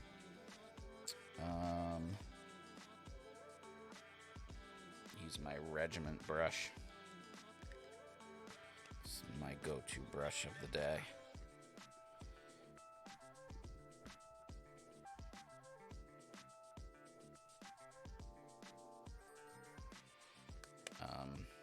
And I'm going to kind of stipple this on in the places where the cork came off.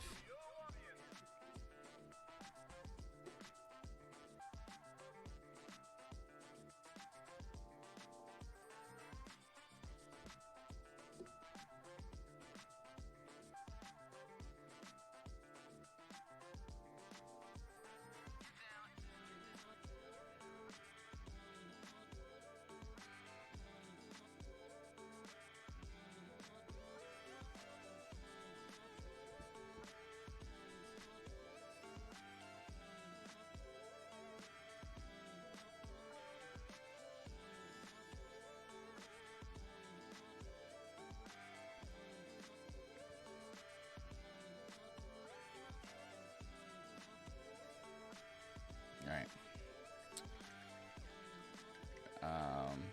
It's pretty good for now. We can go back to that step in a minute. So now, from the Eshin Gray, I'm going to go up to Dawnstone,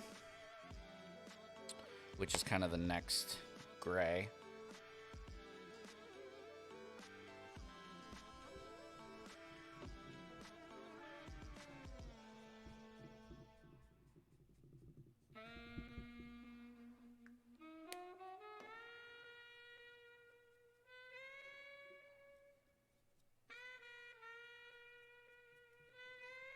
And this is a slightly lighter dry brush, but not like a lot.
shiny. Practice is always to keep our beginner's mind. For a while, you will keep your beginner's mind. But if you continue to practice 1, 2, 3 years or more, although you may improve some, you're liable to lose the limitless meaning of original mind. In the beginner's mind, there is no thought, I have attained something. All self-centered thoughts limit our vast mind. When we have no thought of achievement, no thought of self, we are true beginners.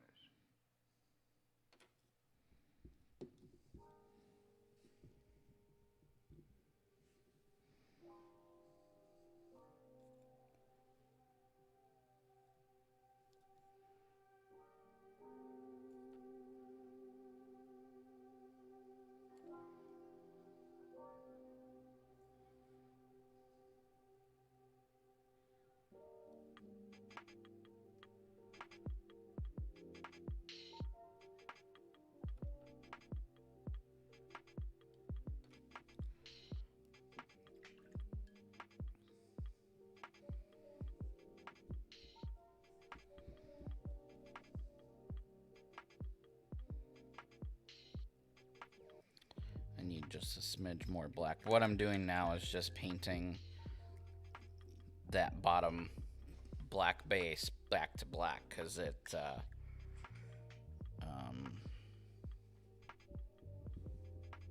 you know, it kind of got a little dry brushed. So, and I don't want it to be gray.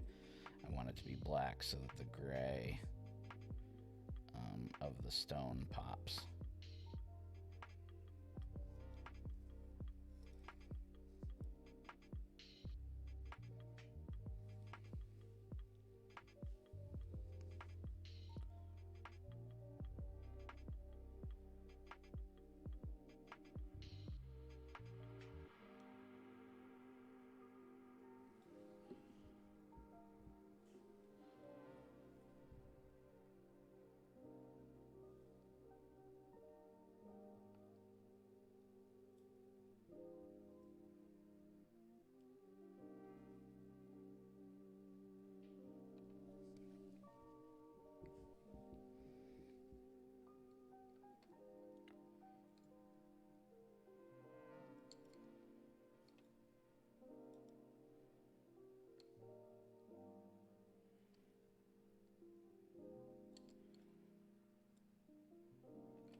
Alright, I'm pretty happy with that base, to be honest with you. I am pretty happy with it. I hope you guys like that, too. It's a little more gray in the center here than I'd really like it to be, but... I mean, what was our middle gray? Dawnstone? What do we start with? Eshin? So I could probably take a little bit of Eshin there. But honestly, I think his foot's going to be there, so it's really not super important. Gotta remember, we still have to put the miniature on there, so...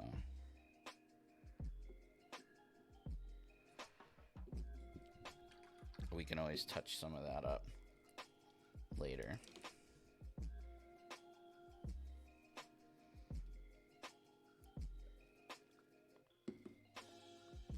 Alright, so back to SOUNDWAVE. Most of that stuff is now dry, if not all of it. And we're basically just going to start grabbing our original colors. So I'm going to do Mechanicus Standard Gray. This is for the feet. And the highlight of that Mechanicus Standard Gray is going to be Eshin Gray, which we talked about.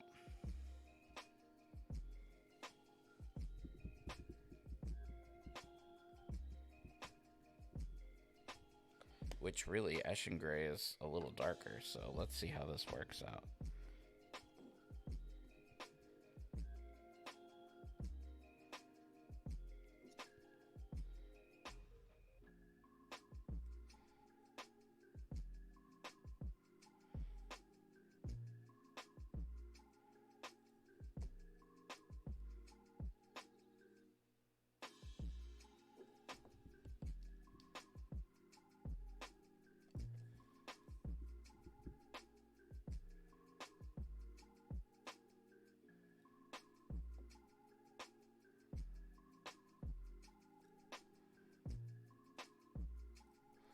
Mechanicus Standard Gray and Eschen Gray are pretty similar colors.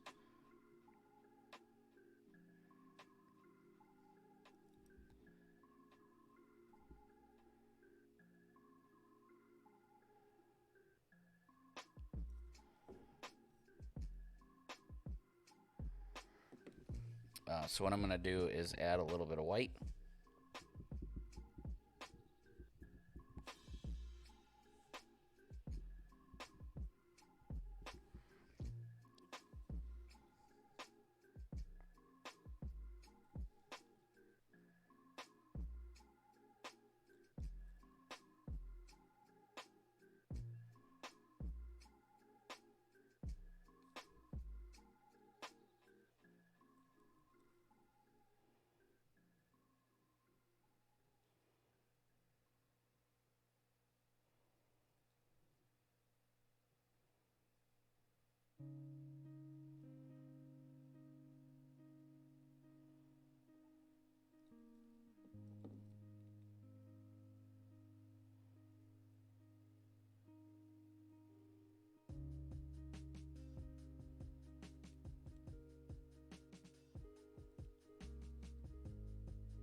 I may have gone a little overboard there, but that's okay.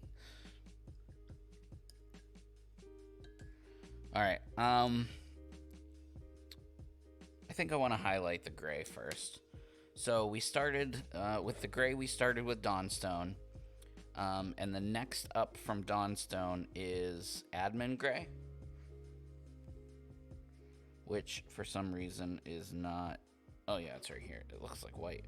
So I'm gonna put a nice little drop of Dawnstone on my palette, which I kind of already had one, but we'll do another one. And Admin Gray, which is the next layer up, or which is the next shade up from that.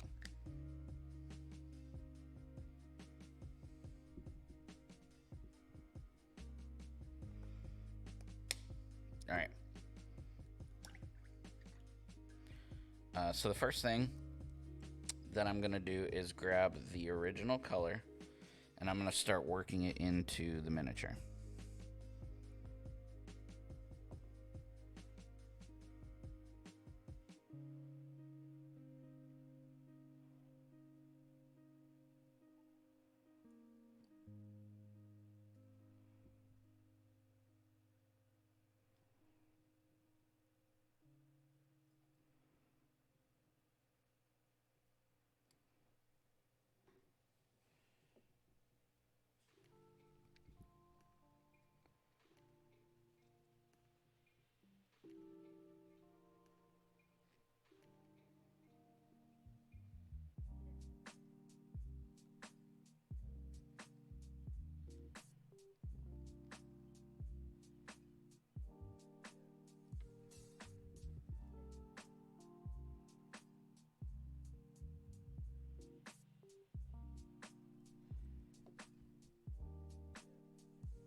Hey, Tony.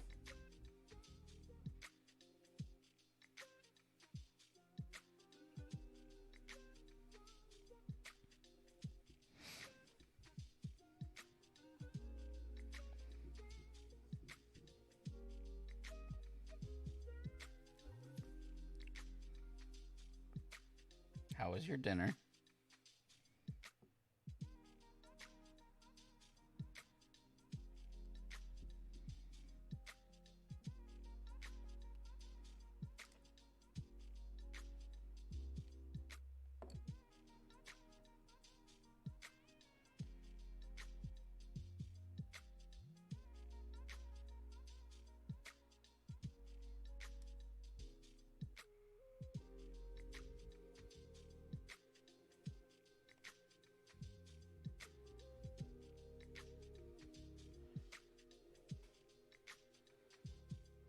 Oh yeah, I've made a huge mess of myself.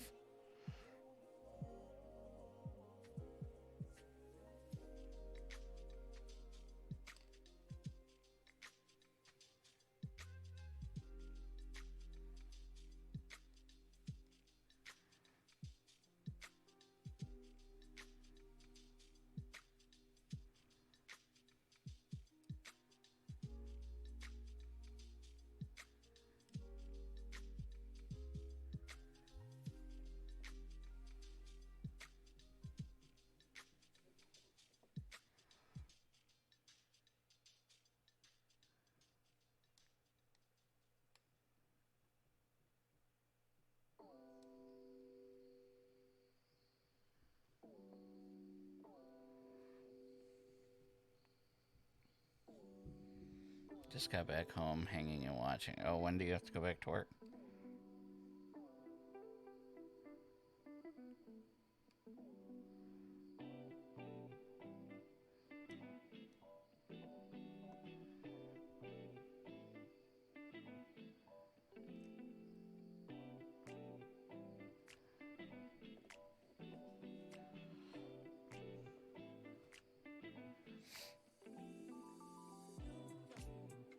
Oh, the blue is definitely not highlighted yet. That's why it's so dark. He is definitely lighter.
That is true. You will be awake when Kenobi comes out.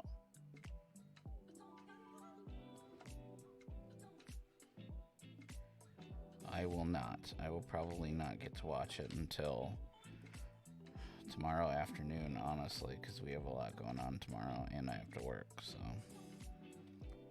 tomorrow afternoon, or maybe even not until tomorrow night, we'll see. My problem is I gotta wait for the fam, you know, because everybody wants to see it, so.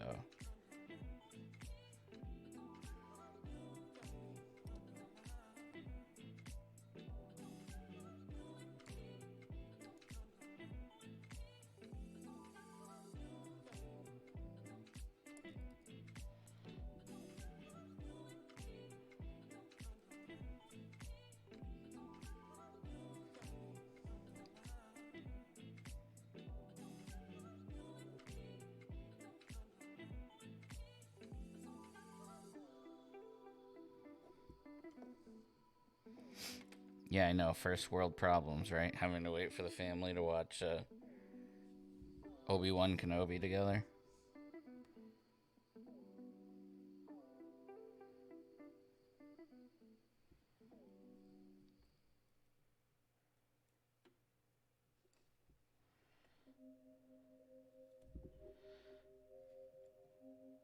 Nice. Yeah, I really want to see that as well.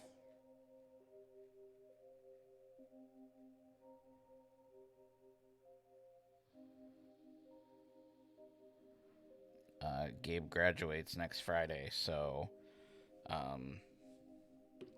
my mom and dad are coming into town. My sister's coming into town, so Amanda's in full freak out mode with making sure that the house gets, in tip-top shape for everybody to come. Jen's never been here before to this house, so Amanda's freaking out even more because she wants it to be amazing for everybody. And so that means less fun and free time for Louie. AKA, I probably won't see Top Gun anytime soon.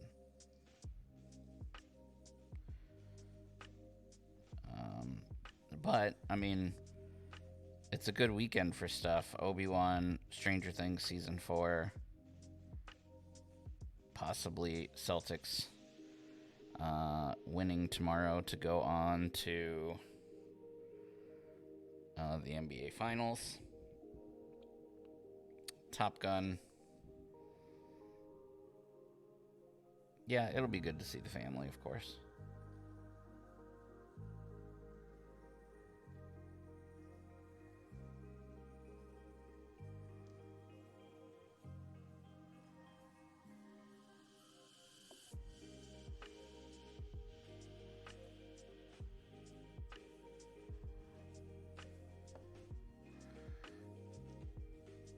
Yeah, I'm going to try and see it with my dad when he's here. We'll see how, the weekend goes and how everybody else is. We also bought a, one of those do-it-yourself sheds, that you got to kind of build yourself, like the big plastic ones. We bought one of those, last weekend. And Amanda is convinced that I'm going to be able to convince my dad and sister to help me build it.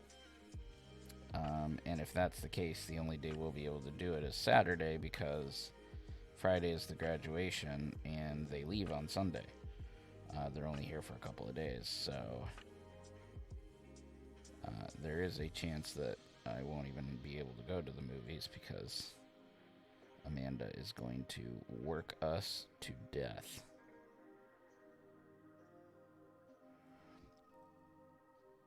Not literally, but literally.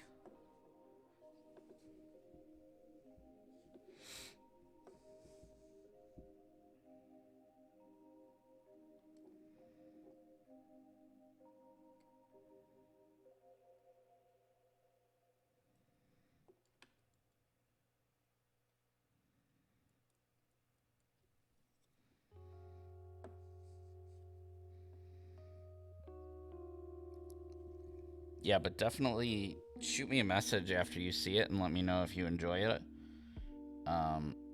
Do not message me and let me know how you enjoyed Kenobi. I don't want even any expectations. And once I've seen it, I will message you and say, hey, can we talk about it? And then we'll talk about it. I don't even want to know what people thought. I want to be completely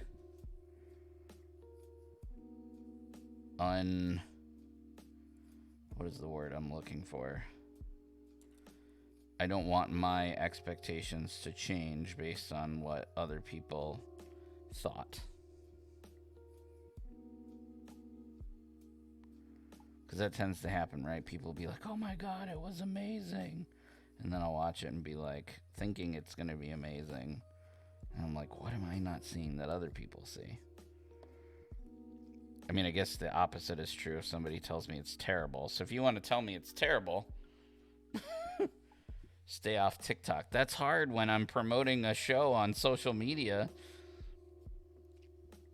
It's like super tough. That's the worst. You're absolutely right, though. I've had several things in the past ruined because of TikTok. But then some stuff I haven't had ruined, which is weird.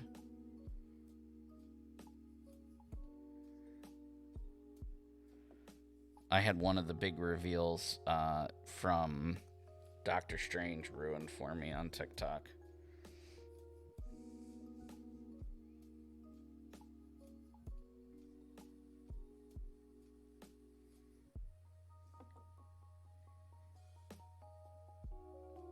Which was a little bit of a bummer.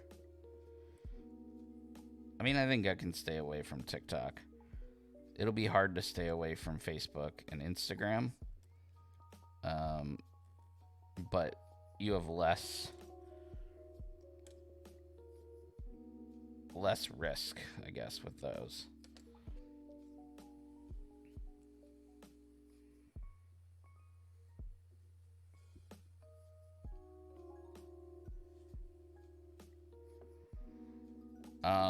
The Mr. Fantastic reveal. We get so wrapped up in numbers in our society, and the most. I mean, I didn't have the whole scene ruined for me, just that John Krasinski was. Spoiler alert for everybody that's watching, which I think it's just you and me right now, but if anybody watches this on YouTube later, spoiler alert.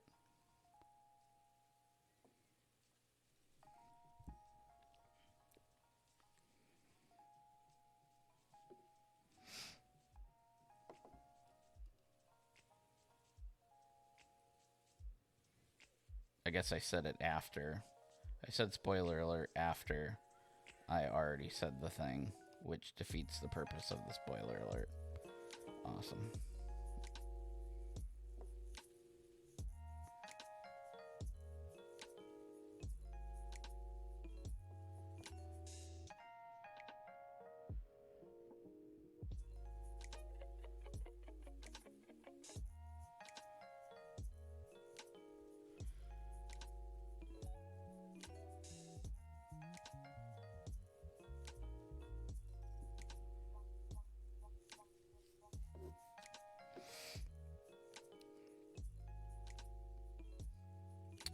Yeah, I want a full movie too.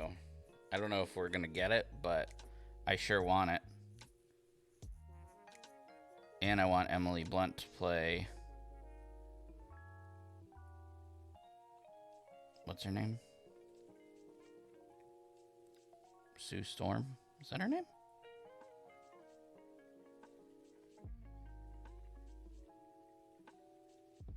Why can I not think of her name?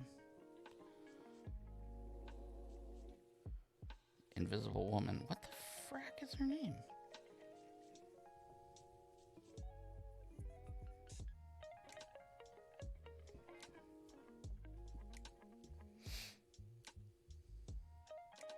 No. It's not a big plot point. I just the fact that he was in it as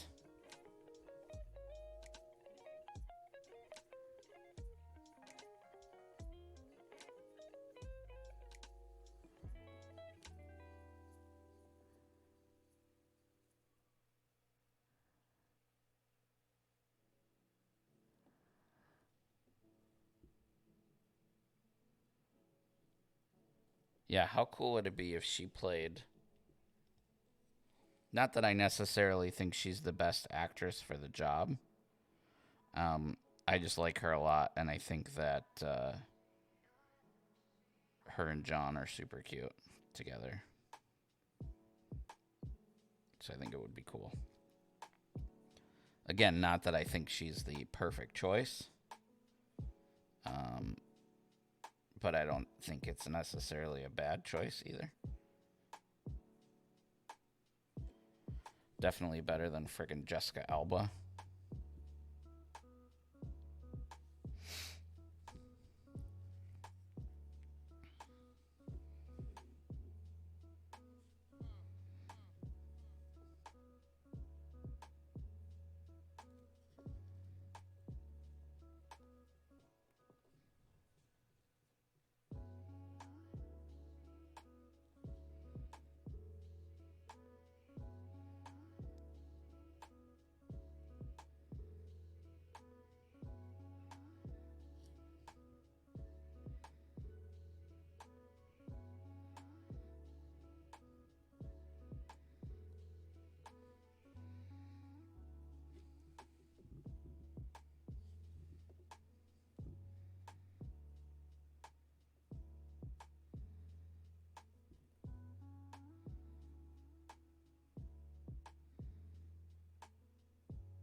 I didn't hate that movie.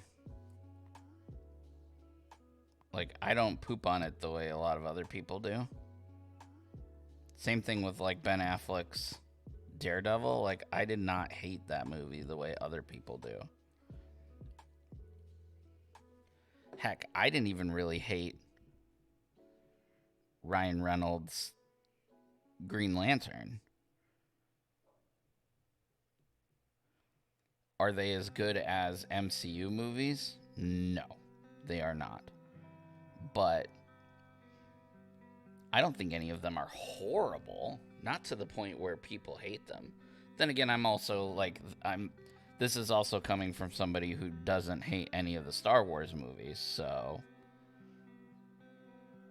when there's so much hate for many of the Star Wars movies.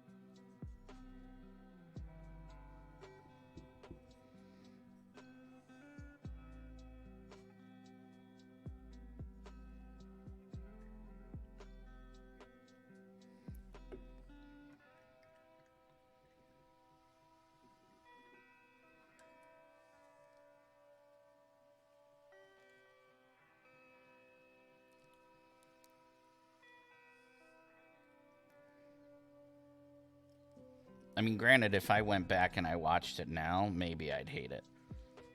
I mean, but at the time, we didn't really have much of the MCU, if anything, did we? When that first one came out, had Iron Man come out? I'm curious.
Yeah, so I mean, at the time, it was a fun superhero movie.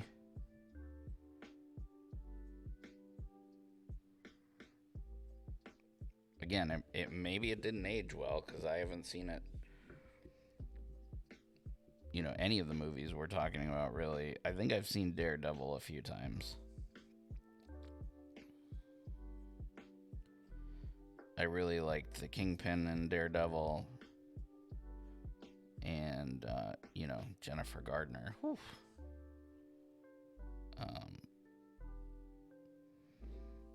And I didn't think Ben Affleck did a bad job.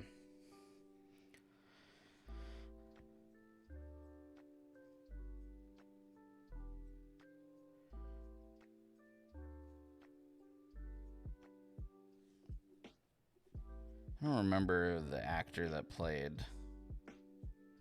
I'm trying to think of the actor that played Doctor Doom and what other movies he was in. I can see his face, but his other movies are not jumping out at me.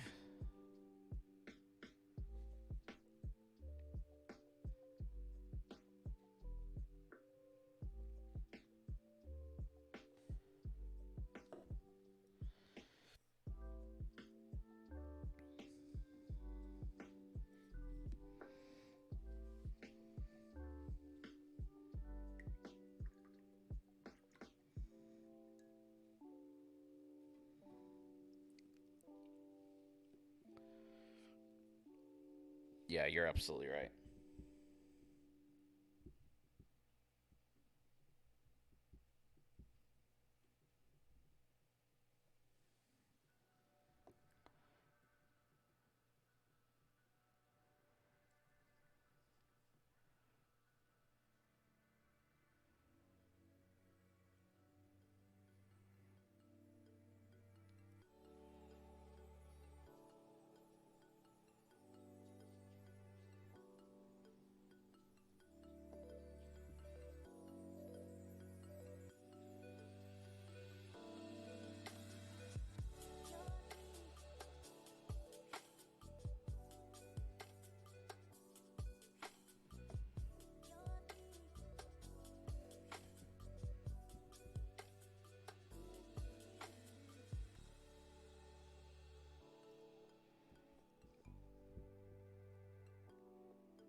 Mm.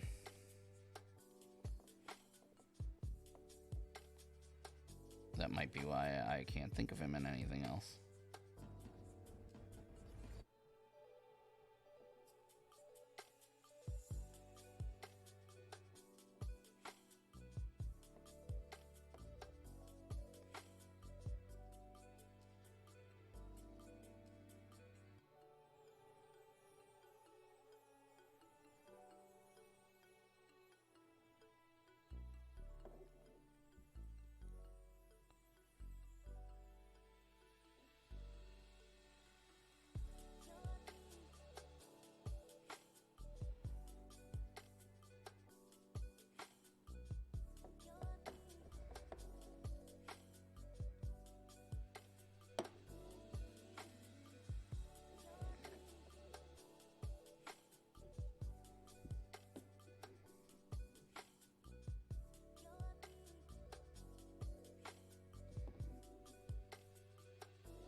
In Red, he was the VP.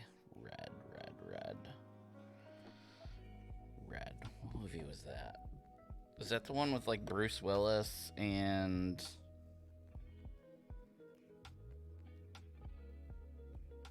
maybe Morgan Freeman? Meryl Streep?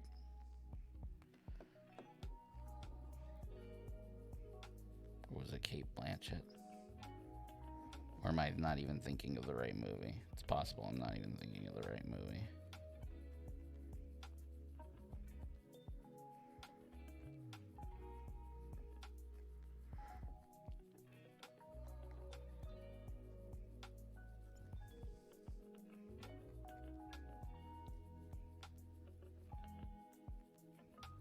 Who was it? Was it Meryl Streep or was it Kate Blanchett?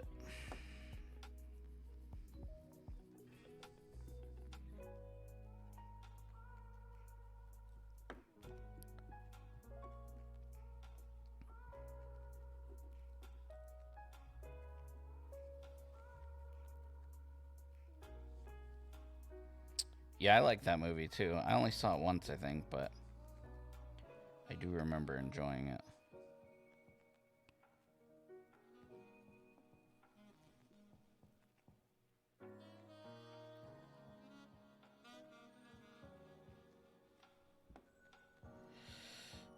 Oh, Helen Mirren.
Red is a comic book movie?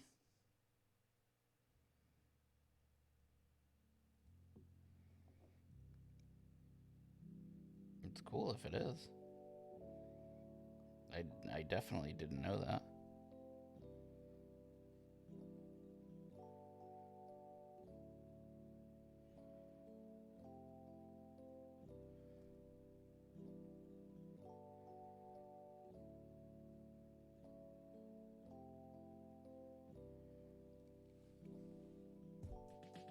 Hmm.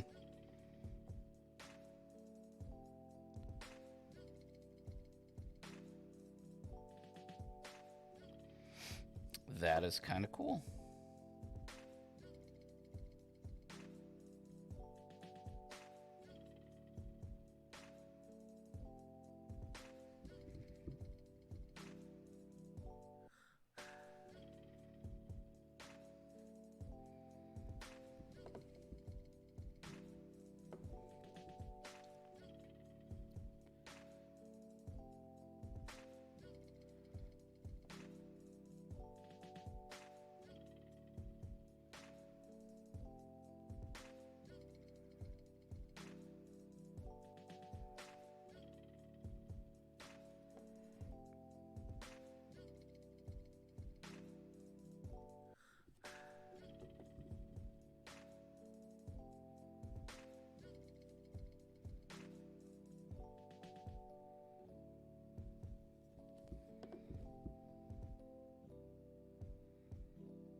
Hmm.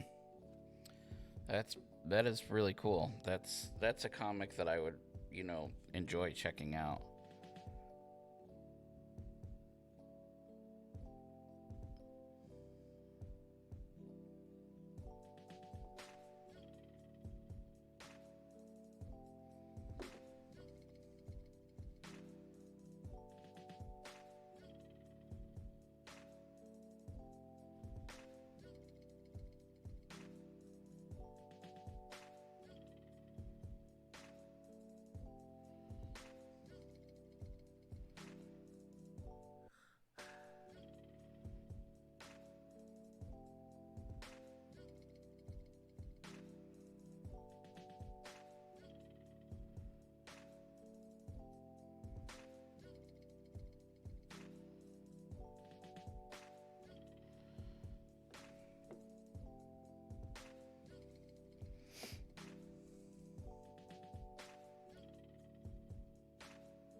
Oh boy.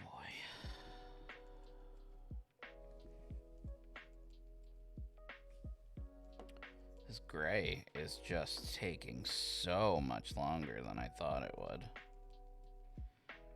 to get it to look the way I want.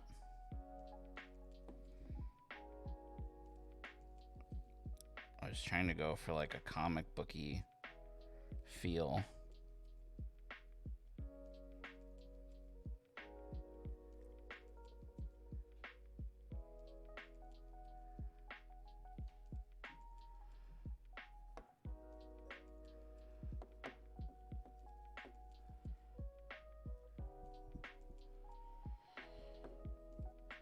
We're almost there though with the gray, and then I can move on to other colors.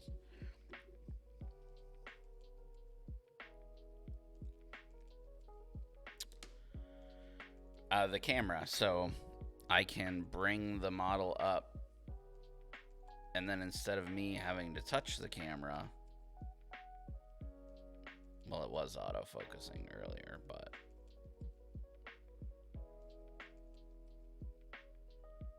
come on, you did it earlier. So this camera is different. This camera, it's supposed to look sharper, and yeah, it's supposed to look sharper.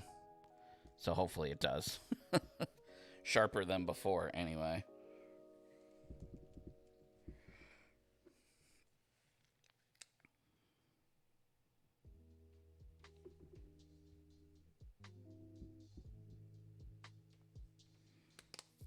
Basically, I switched. So the camera that is my face and the camera that is down here, I switched the two of them.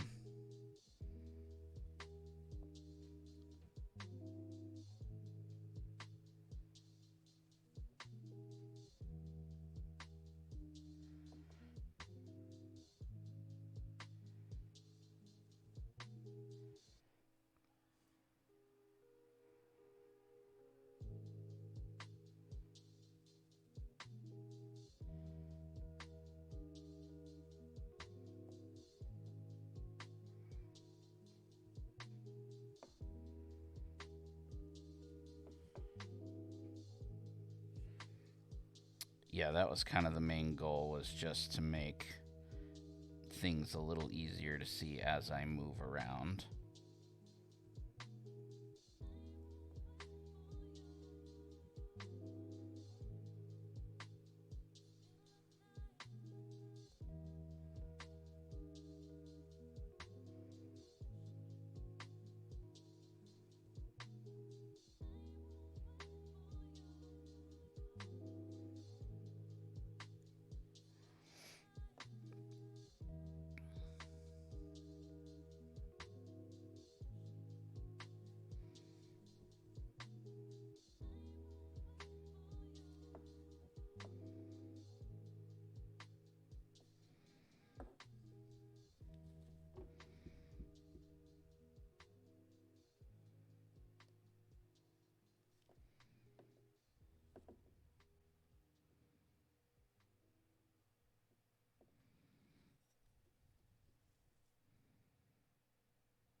I tend to move like the model around a lot. It's not intentional. It's I actually don't like that I do it, but I do it. And so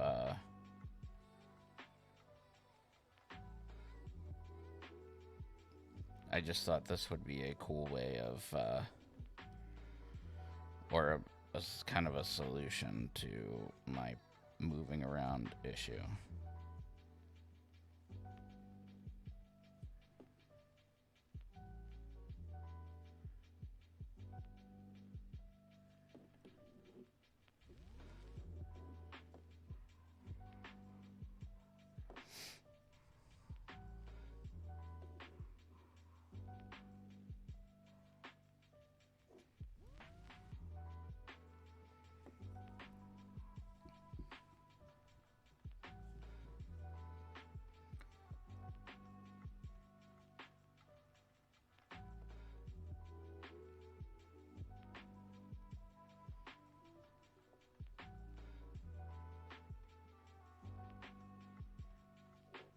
If I don't have to, it just helps me keep things in focus, I think.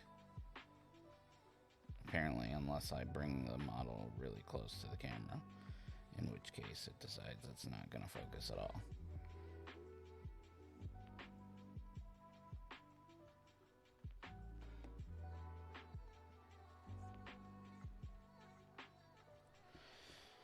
All right, I'm gonna stop messing with the gray because, well, I'd like to move on to the blue. The reason that I started with the gray instead of starting with the blue is because I had a general idea that the blue was going to be painful,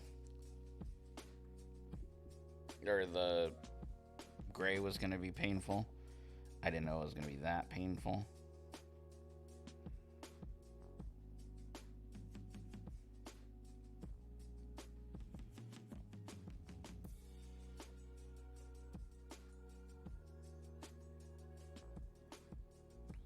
But all of that said,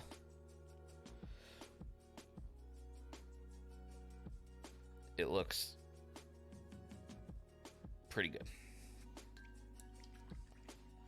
I was going to say amazing, but it doesn't look amazing. It just looks pretty good. All right, moving on to the blue. So let's get our blues here. I'm going to use Cantor Blue. Cantor Blue is the base blue that I started with. So I'm going to put some of that on my palette.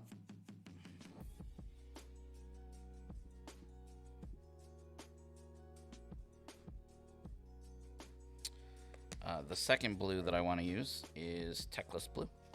I'm going to put some of that on my palette.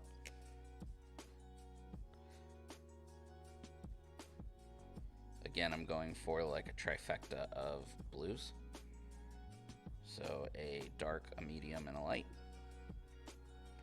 And then kind of going between them the way I just did the grays.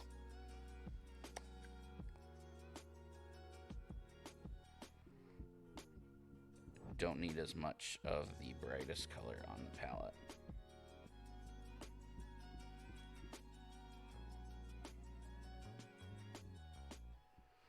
Alright. So starting with that dark Cantor Blue, essentially what I want to do here is I just want to brighten up some of those blues that we darkened with that blue wash. Not all of them.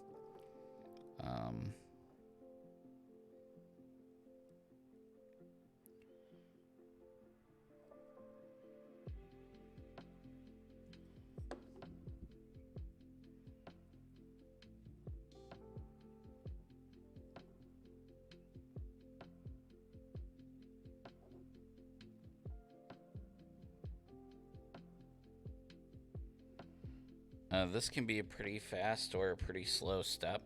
Just depends how neat and how much of the color you want to bring back. For me, I don't want to bring all of the color back, especially like on the undersides. So like underneath the gun here, not going to really brighten that up very much, because that would be in shadow and you would not be able to see that really.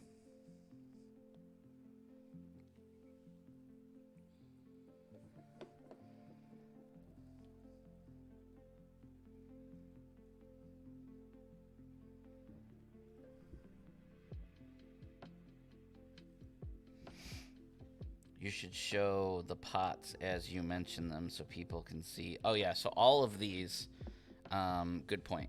All of these, Cantor, Techless, and Lothern, as a matter of fact, every paint we've used has been a Citadel paint. I've not used any other brand of paint today. Normally, I like to paint something on the model. German gray. That's kind of like my signature color. But this may actually be one of the few models that I don't do that with. Just because there really isn't a good spot for it. I mean, I guess I could put... I'll have to think about that.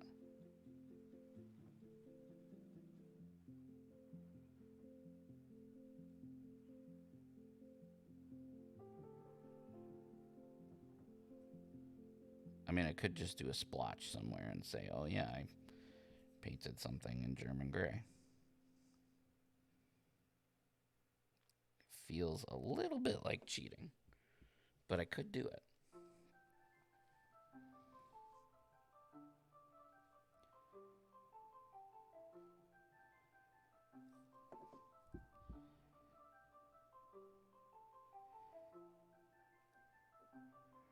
Looking back on it, I really should have done his boots or his feet in German gray instead of Mechanicus standard gray, but at the time I wasn't really thinking about that. I was thinking which colors would make the most sense based on the reference photo I'm using, and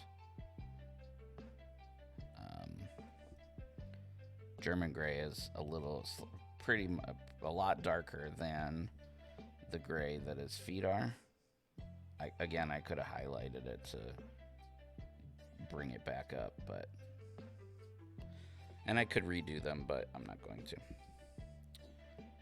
because I want to work on the blue, because that's the cool part of the model, the blue.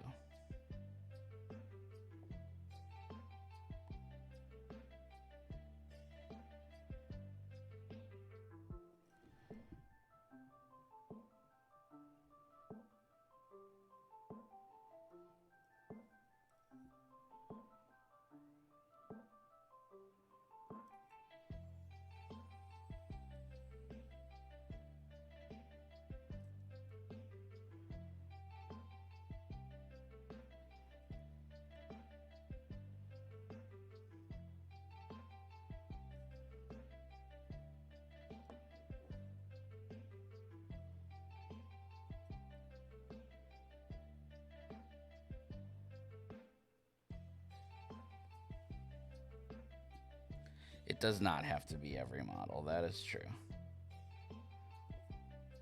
But again, it's kind of like my signature. It's like the thing I do.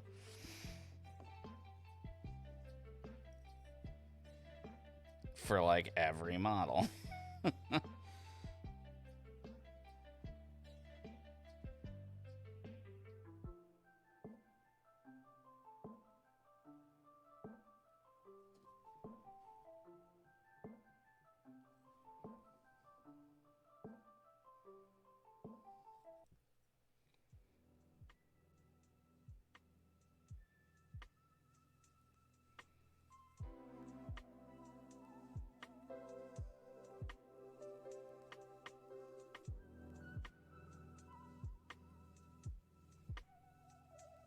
I mean, I'm sure I've missed a model here and there, but for the most part,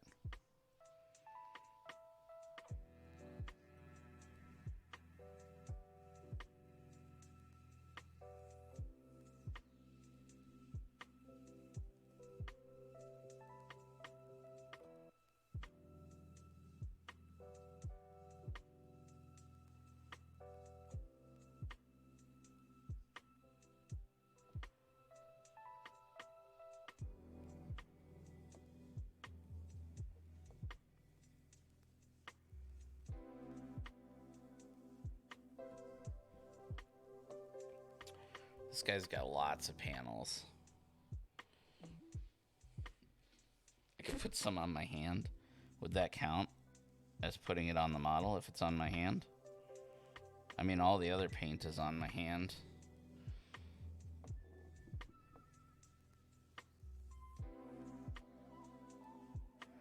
Right now, what I'm doing is just, again, I'm adding back that dark blue. And it's really difficult to see on your screens, I'm sure. But it really is working wonders to bring some of the details back.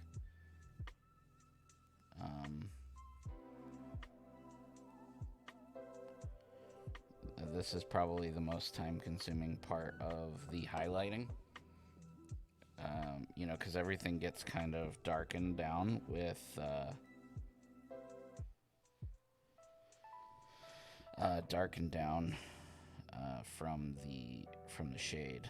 Remember, we put that blue shade on, which really, you know, darkened down the blue. It didn't mute it like the black would have, so I'm still happy that we went with that.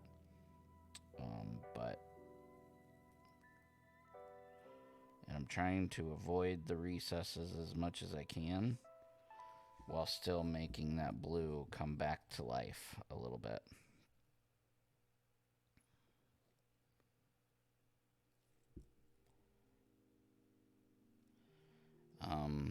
If there's a spot that's like completely in shadow, I consider ignoring it. I don't always ignore it.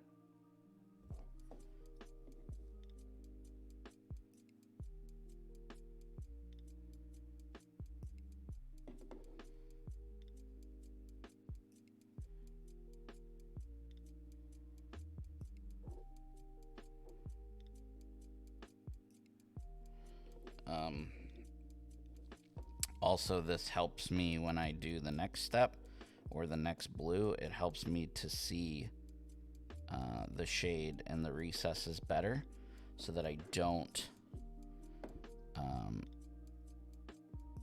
don't go back into that wash. You know, that wash will stay there.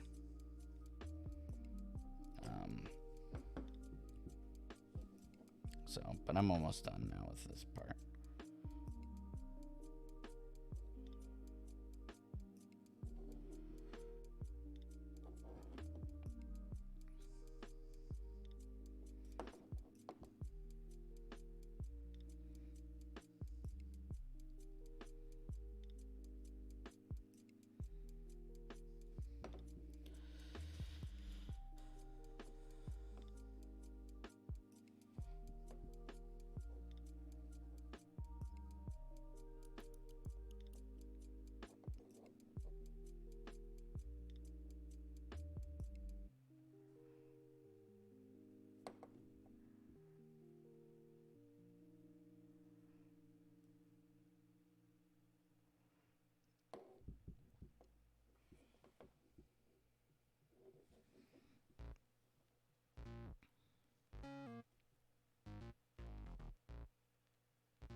I gotta be honest, when I first decided that I was going to paint Soundwave, I remember him being purple.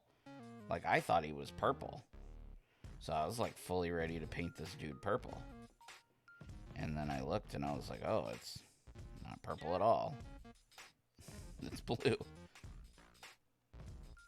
Oh, where in my head I had gotten purple from. But I was convinced that this dude was purple.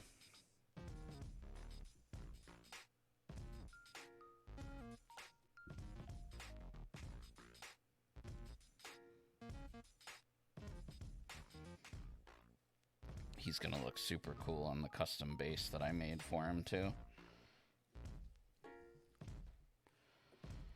Alright, now we get into that next color. So now, my next color is Techless Blue. And I'm going to put a little bit of that in with the last color that I just had. Which was Cantor Blue. And I'm going to start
So essentially what I'm doing here is going back over all the blue that I just did, but I'm not doing as much of it, right? So I'm leaving quite a bit of the previous blue where it is. I'm just kind of blocking out some colors.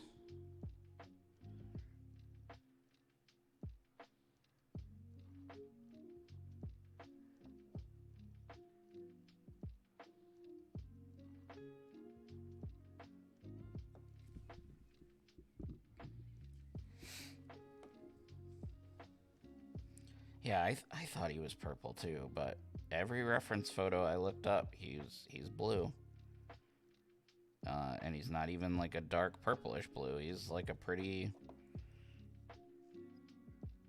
not like a bright blue, but he's definitely blue.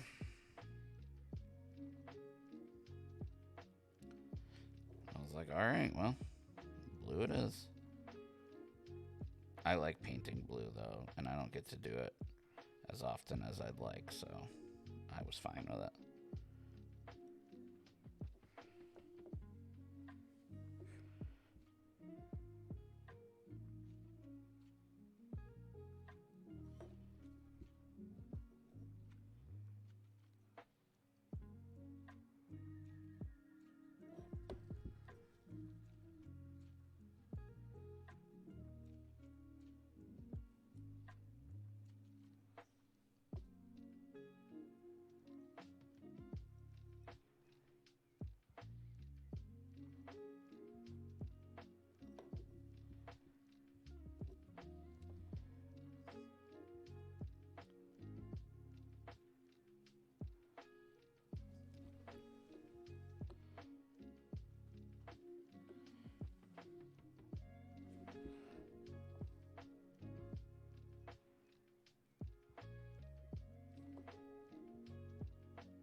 Excuse me.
we are getting there.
It reaches a point where I just start, I don't want to say being nitpicky, but nitpicky is not the right word.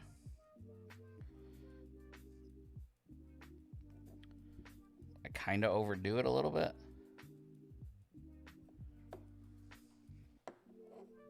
I have to rein it in and be like, yo, you're overdoing it. You're doing too much.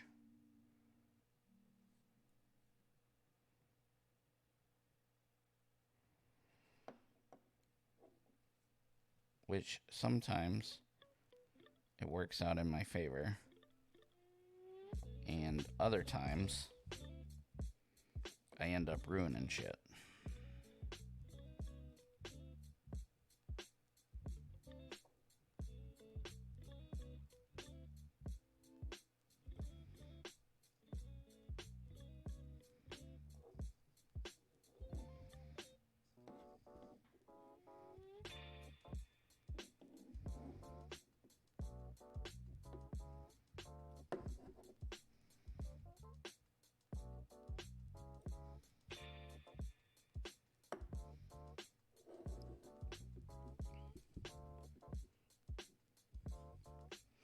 We're about to be on the extreme highlights of the blue. And then we just need to do our accent colors, brighten up the yellow, and add the red. And then this miniature is going on his very special base that I made for him.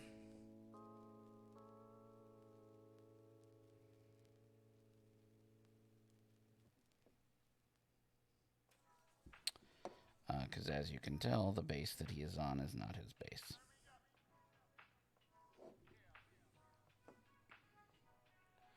Well, maybe you couldn't tell because you've never seen the miniature before, but that's not his base. The base he is on is a temporary base.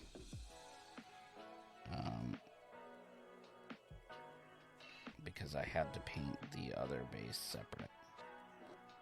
And once I painted it, I did not want anything to get on it. Because it's cool.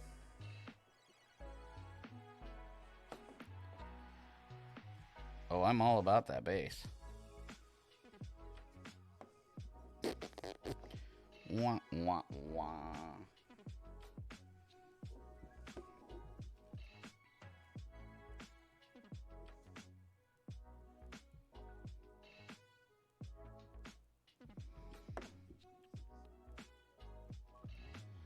All right, I think, nope.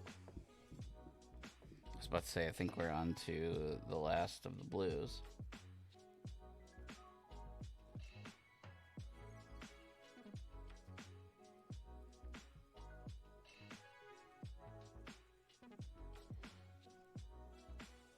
Again, what I'm trying to achieve here is a comic book style-ish.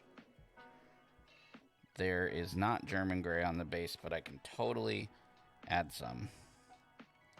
That, sir, is a good call.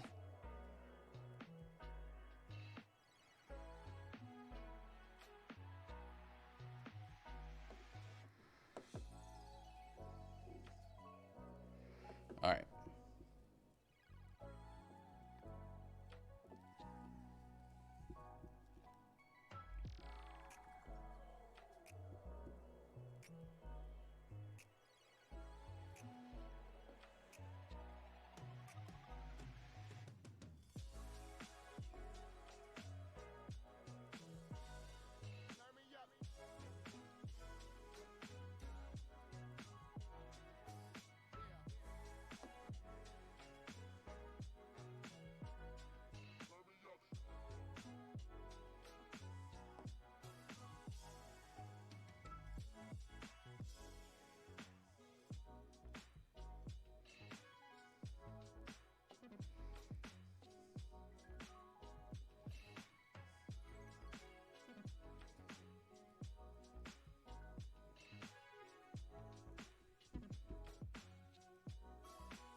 So right now what I'm doing, sorry, I'm being quiet.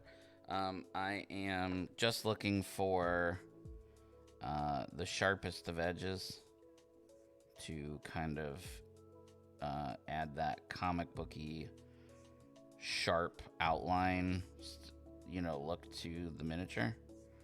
And I'm trying to think about where the light is hitting that area. So things like the elbows that are pointed up to the sky, like these here, I'm adding those sharp, bright highlights.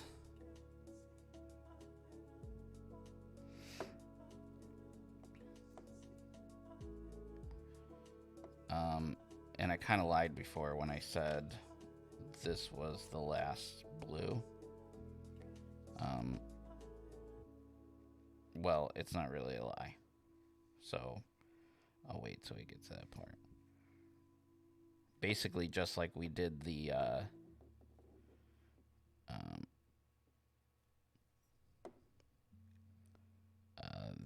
gray, I'm going to add a little bit of white to some of the extremist, I shouldn't say extremist, extreme highlights.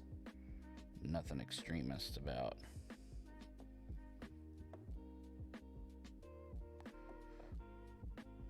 shoot.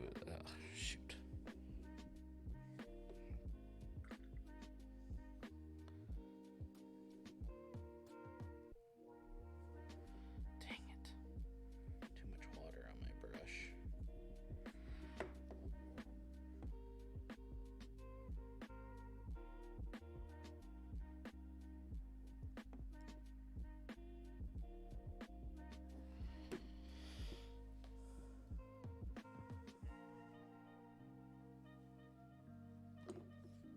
Switching brushes. That one's making me not a very happy camper.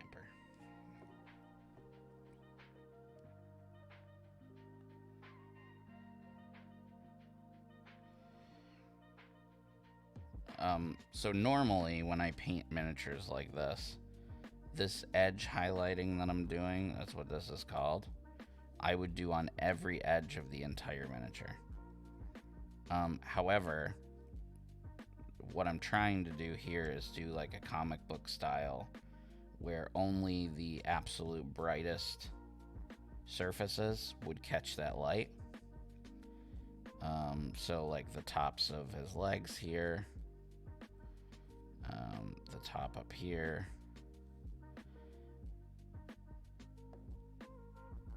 on top of his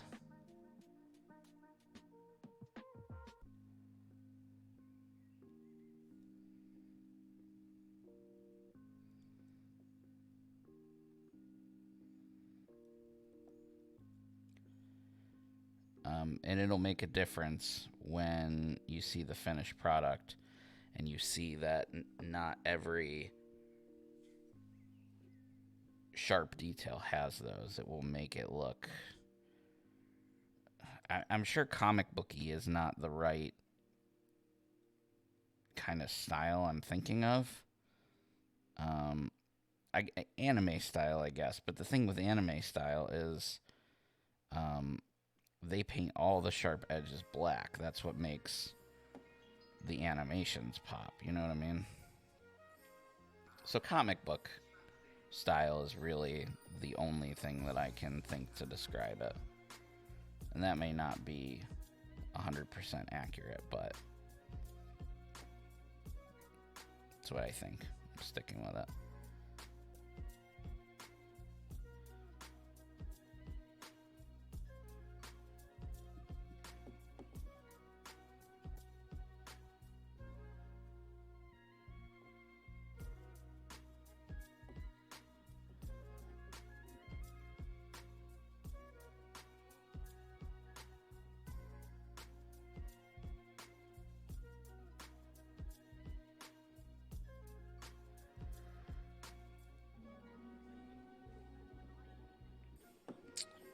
Just about done with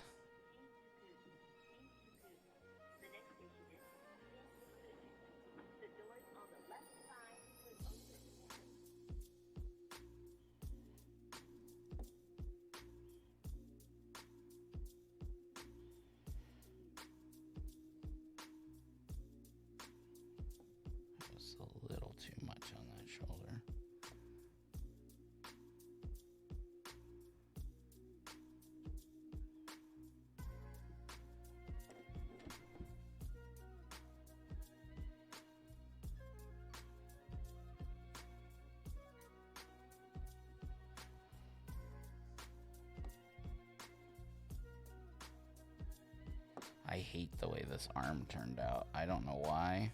I don't know what it is about the arm. I think it's because this arm here looks so dark. And the other one, which, I mean, I get it. It would be like that.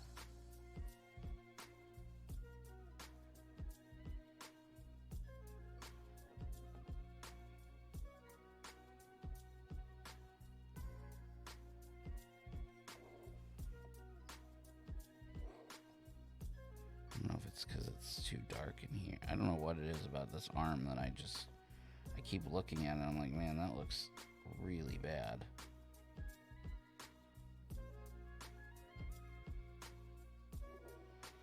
To me.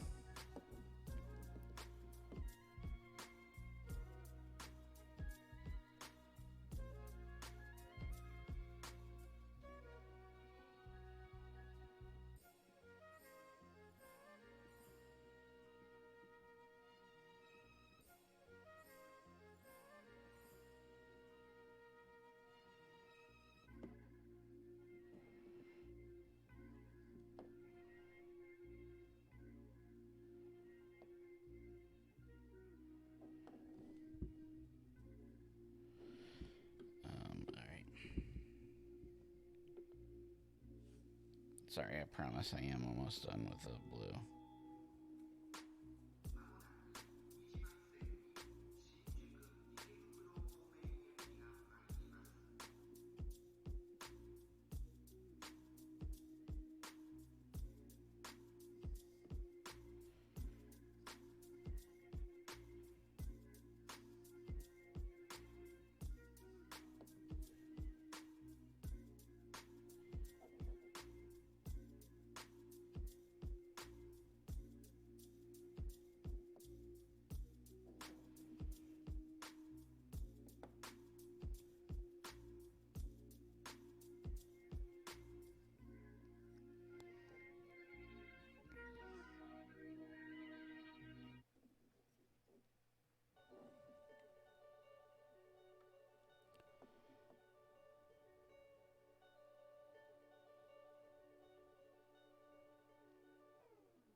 All right.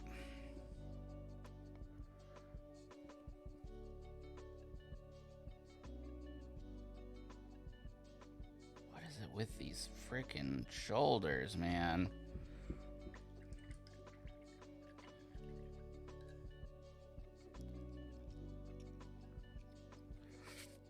I don't know what it is. There's something off.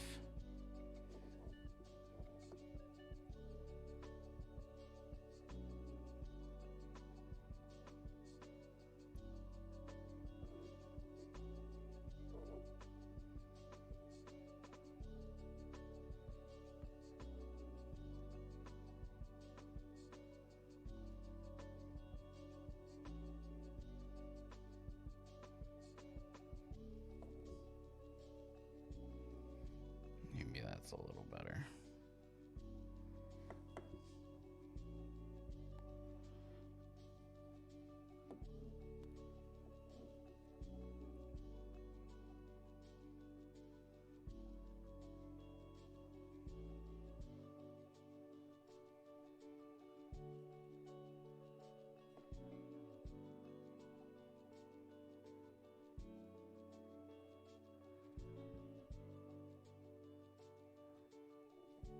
I think it's because I have...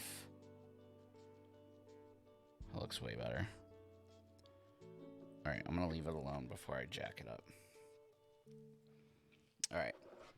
Now for the last teeny tiny bit is that white. And I'm literally just going to put...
fix that.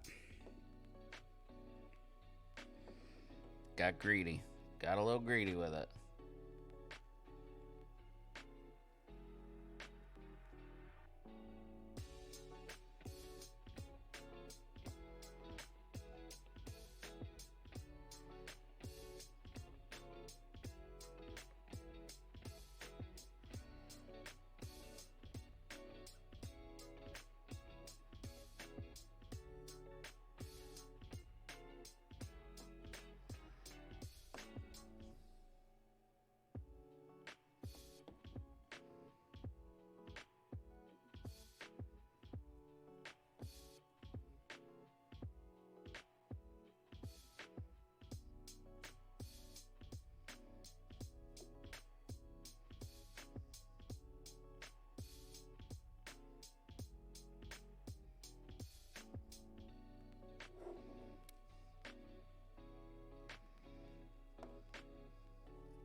Anybody in the chat know the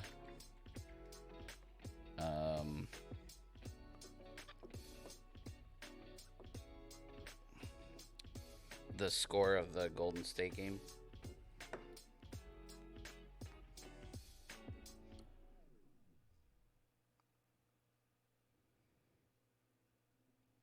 I mean, the likelihood of Dallas coming back in the series to win is slim to none. But I really don't want to face Golden State if I don't have to.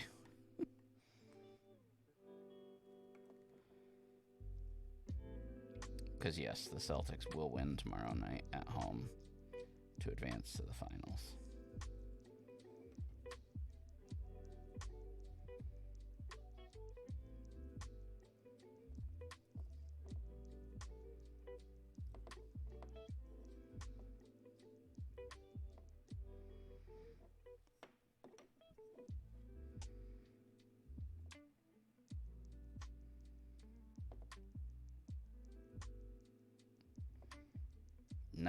To 94 Golden State,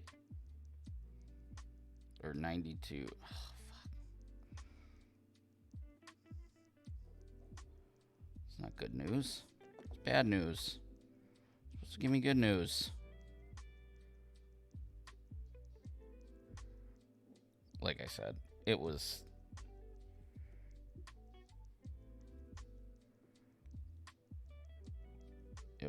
a pipe dream anyway.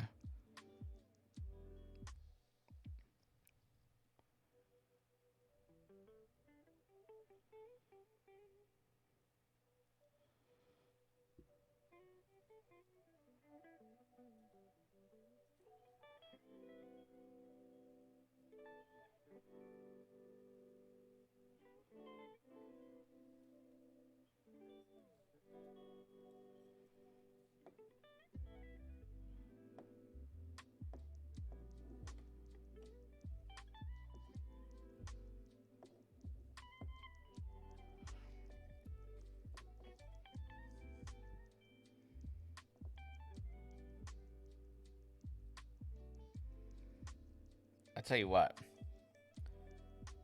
Here's what Boston has going for it that Golden State doesn't have. I mean, they have, but not in the way that Boston has. If Boston can stay healthy, they have like 4 or 5 dudes that are 6'9".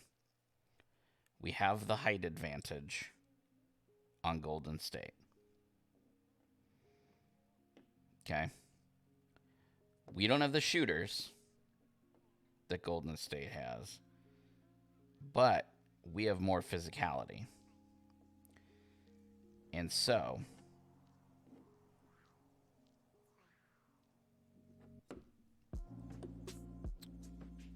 if we can stay healthy, Marcus Smart plays, Robin Williams plays,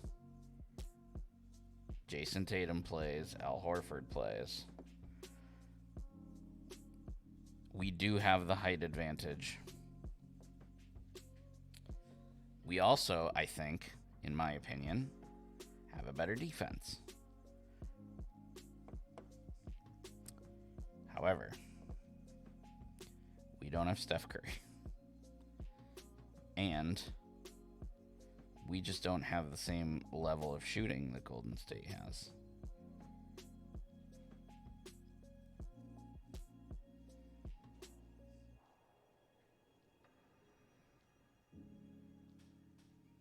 But I also understand it's Golden State, so take everything I just said with an extremely large grain of salt.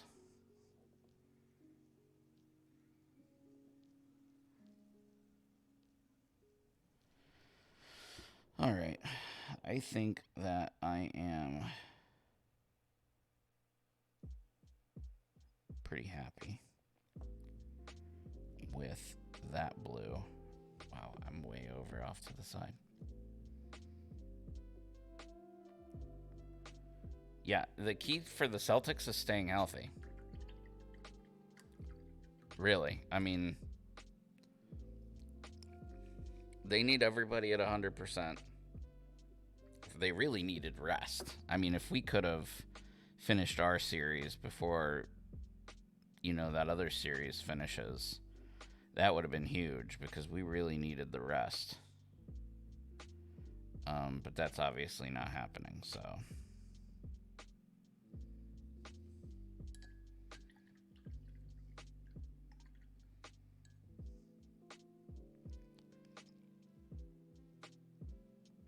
I mean, I don't think it's going to be a blowout. I don't know if the Celtics have what it takes, but I don't think they're going to walk in and, get swept or anything.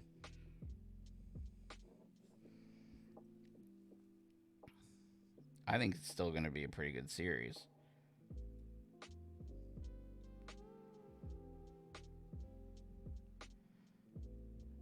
But I think that Boston will close it out tomorrow night. All right, I'm moving on to the yellow.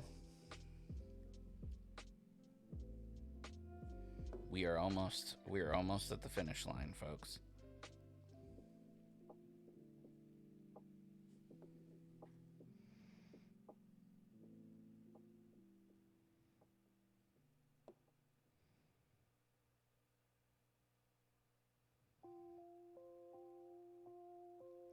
I mean, honestly, that's how sports should be, I think. I think once the two final teams get to whatever their championship is, I think they should both get, as close to an equal amount of time off as possible. And their teams, their players who are,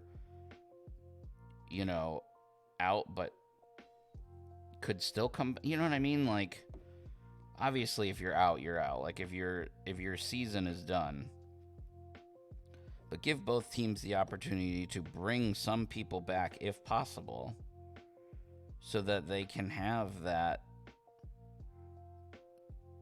true, good games. I sound stupid, but you know what I mean.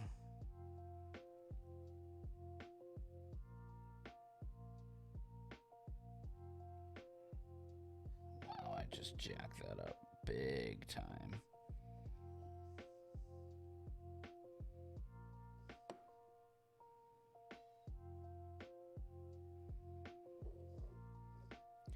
I realize, like, at that point, it's like, how do you determine, what is an acceptable amount of time and all that other stuff? And then you'd have that whole thing to deal with, which I get, but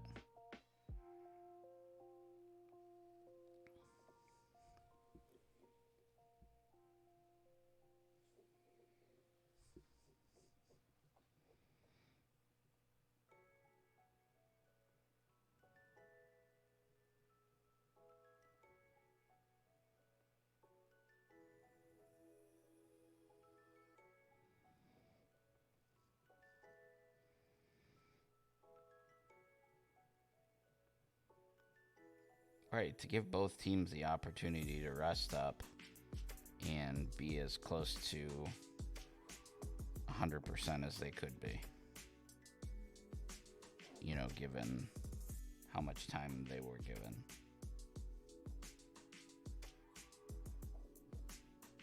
Like, Robin Williams and Marcus Smart are going to play.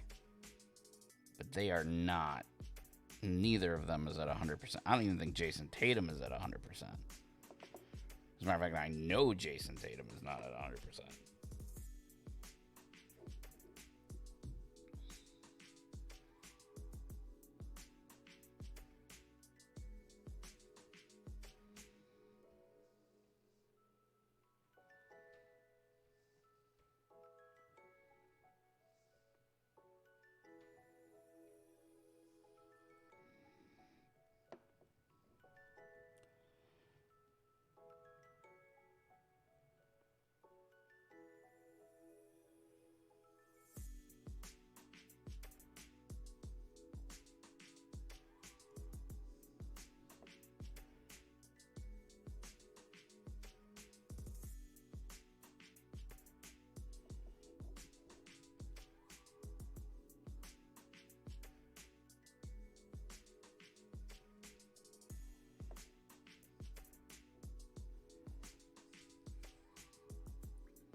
Yeah, I mean, it's a good thing that those players can't go.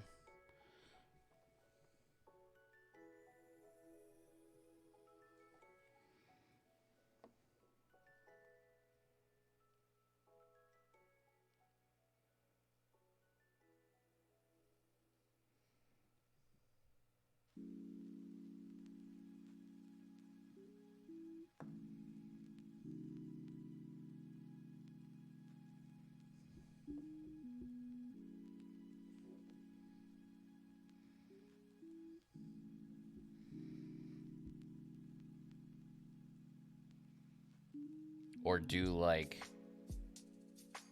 baseball does, or like basketball, right? So, I mean, the thing with basketball is that the NBA All-Star game is a flippin' joke, right? Like, it's so bad.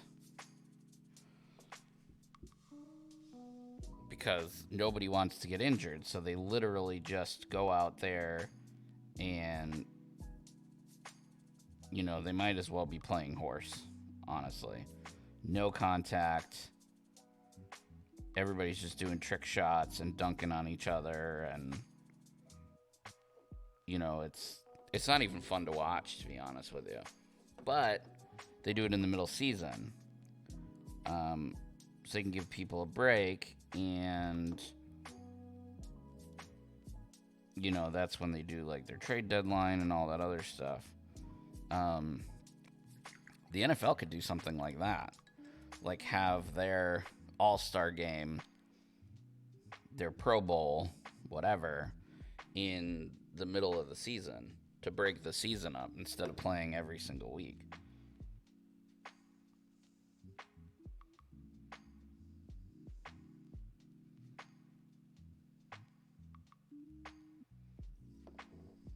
It's a good idea in theory.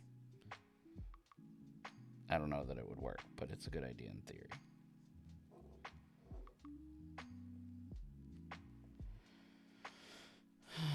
These bits over here on the side are making me upset. But I'm going to go back to my Lithorum blue here. Where's my other good brush?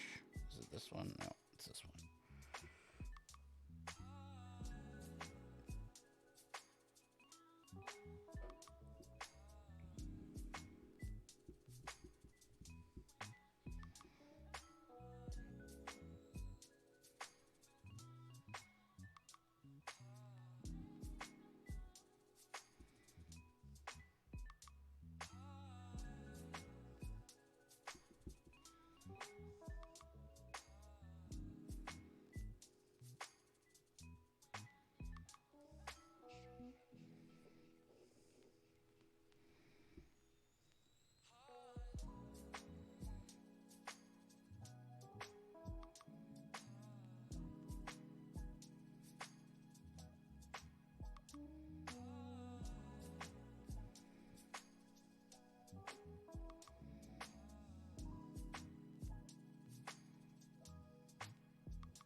dry before I can do anything else to it.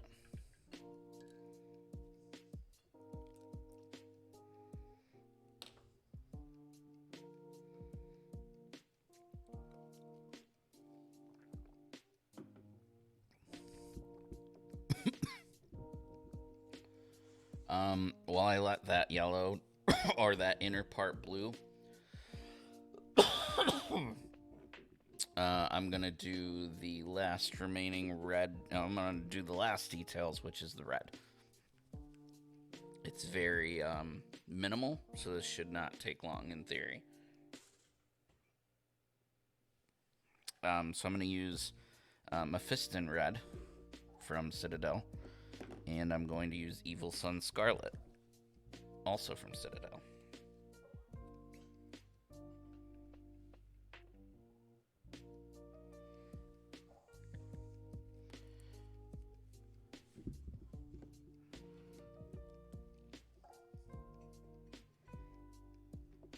I'm going to need a very small paintbrush for this.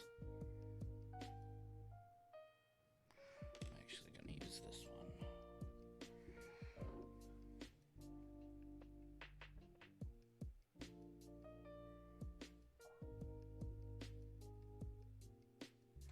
First, we take Mephiston Red here, and I'm going to paint all the little dots on the weapon here.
I'm going to move my mic.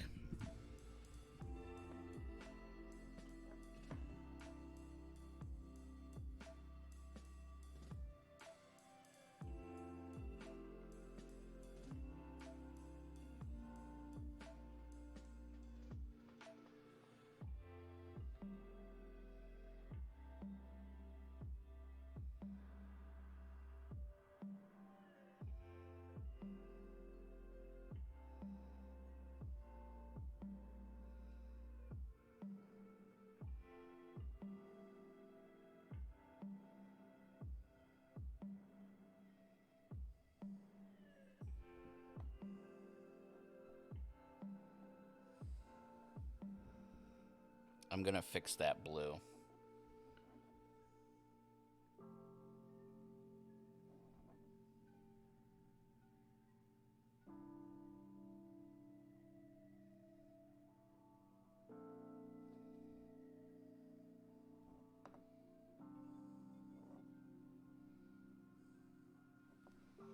His eyes are tough because they're very close together.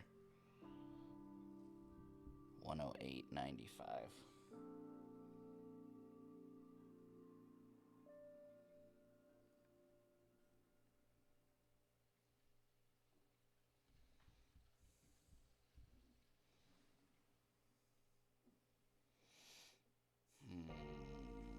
Is there any other red that I'm missing?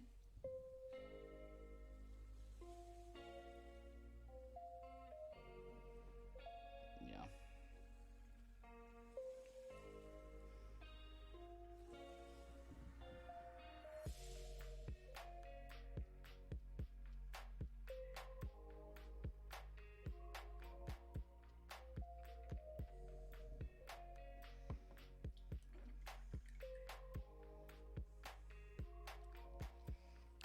going to that evil son Scarlet now.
When do you guys start moving into the condo?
Shoot.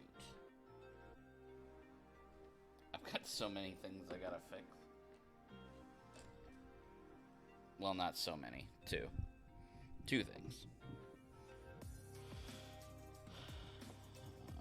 Let's see.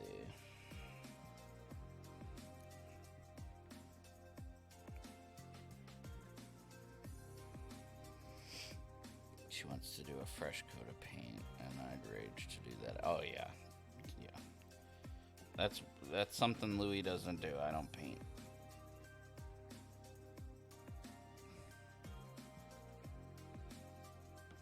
Happy to do many honeydew list things.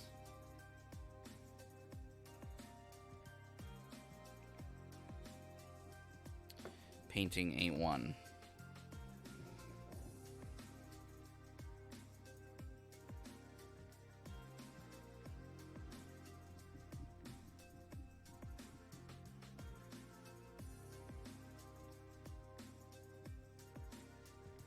Which is kind of ironic considering I'm in the middle of painting a miniature right now.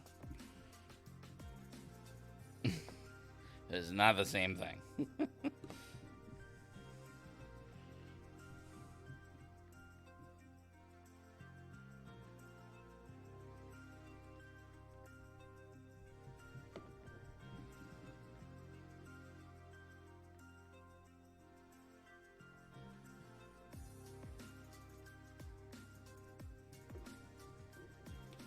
Painting walls effing sucks. There's literally nothing fun about it at all.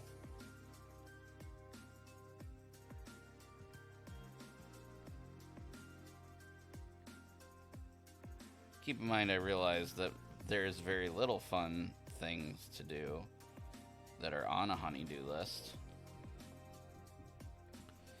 But there are two things in this world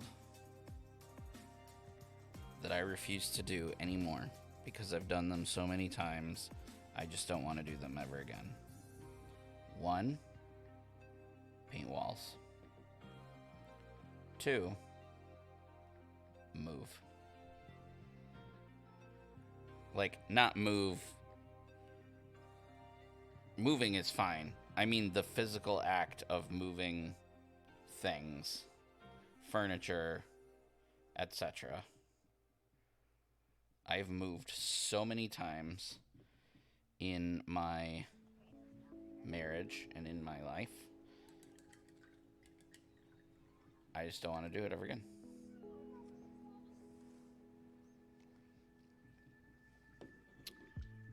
And I think that's fair. Grabbing some Wild Rider Red. Only need a drop of Wild Rider Red.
Okay.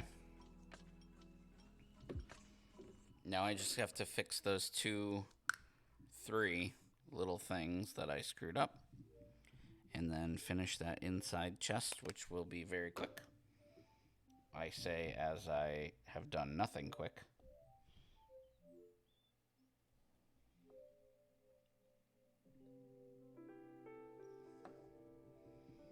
Oh yeah, that game's over.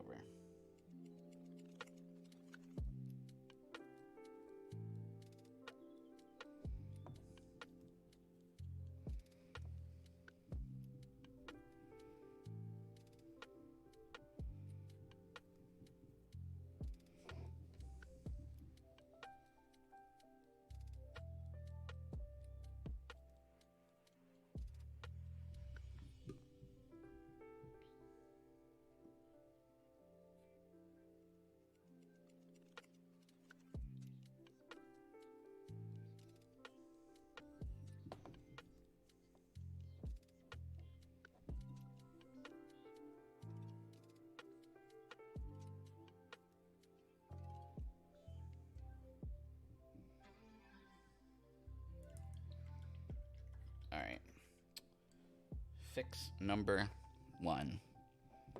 I need some of my base color blue.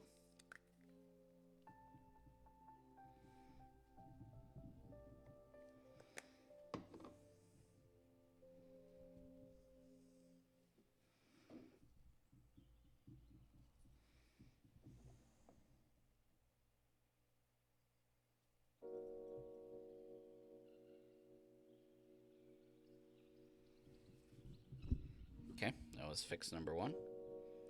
Fix number 2, around the eyes.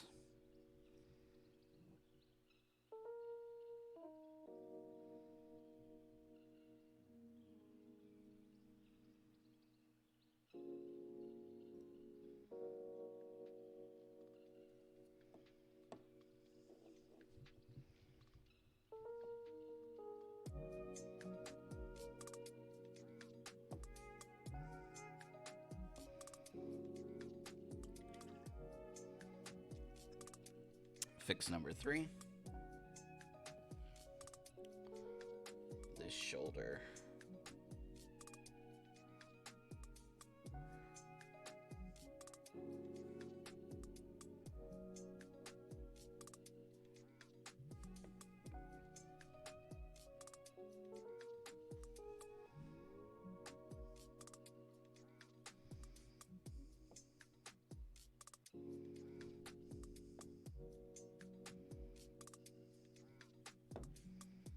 It's not really a shoulder, it's a forearm in the location of a shoulder.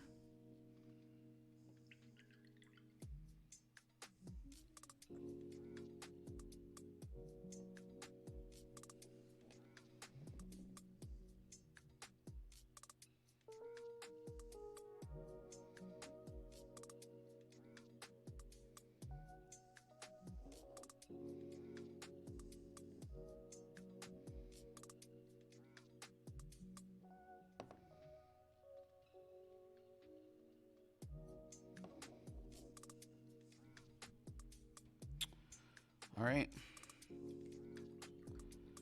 Now I just do this chest piece, and I think we're done. Holly frickin' Luya.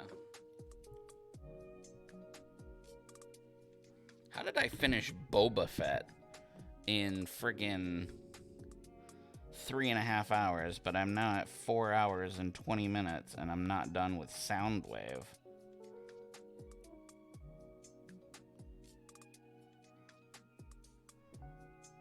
Makes no sense. And I finished He-Man in 3.5 hours. I don't get it.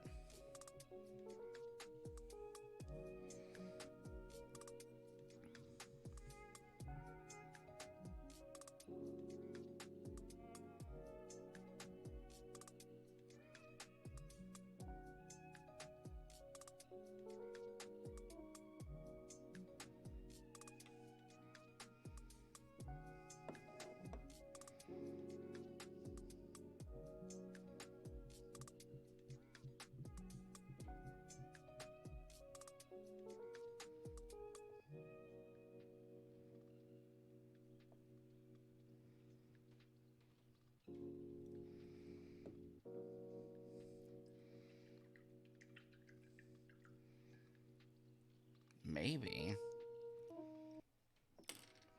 I mean, I don't feel like I've been slow painting. Maybe I have.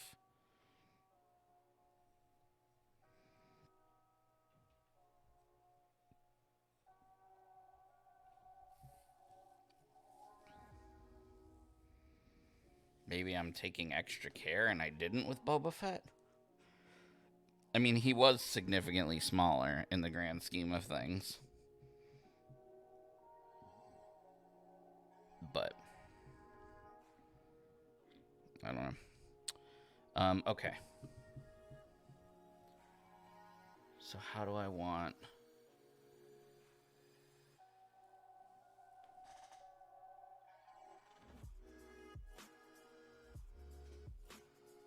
Okay. So I'm going to take some white.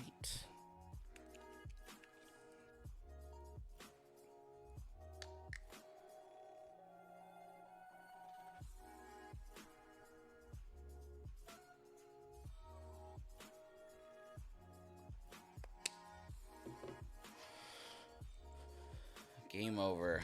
Well, I mean, at least it was close. 10 points isn't bad. It wasn't a blowout.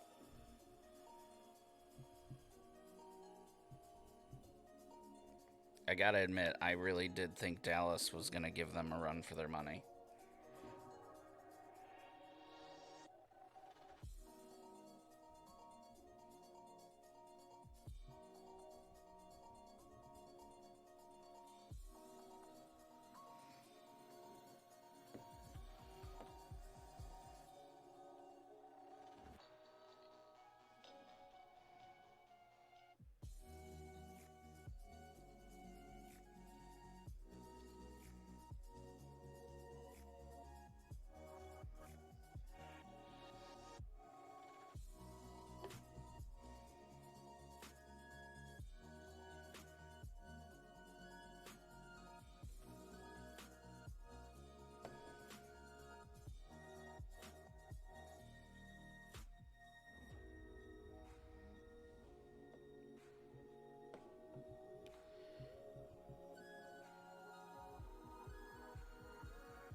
I really wanted that to look better.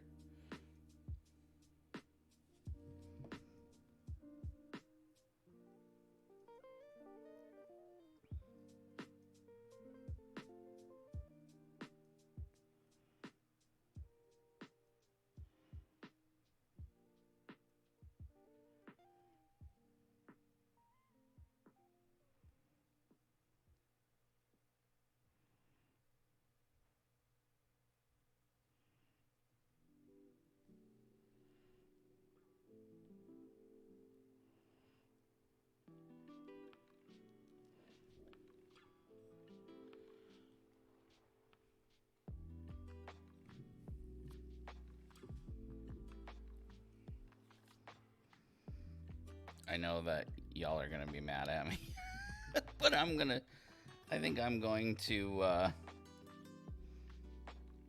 redo that whole chest piece. I'm just not happy with it at all.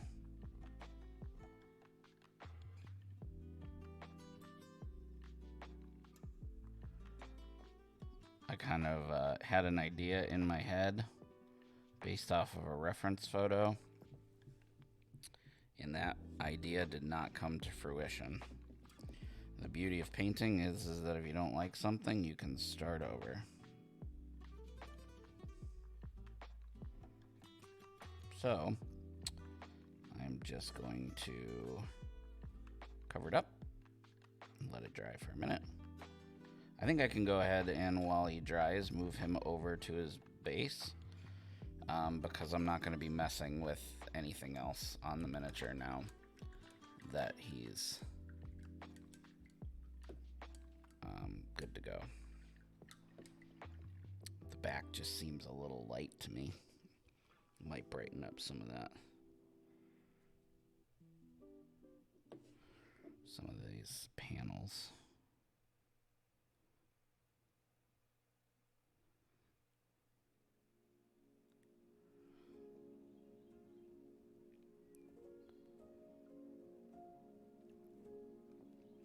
Hey, Zomcob. Zomcob? Is that how you pronounce your Twitch tag there? Welcome. We are painting Soundwave from WizKids. This is a WizKids mini. That is way too much of the light color.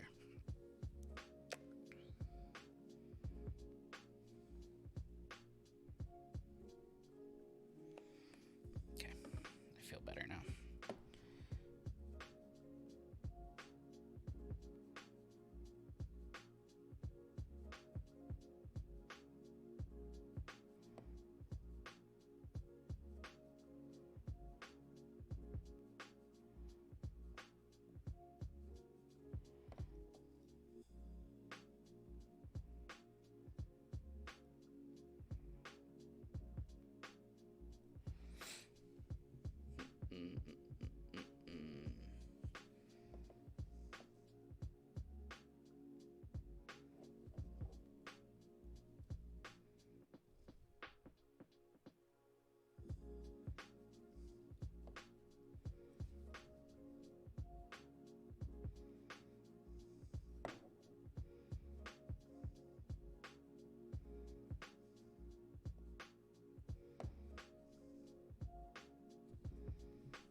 I mean, technically, you could leave his back darker.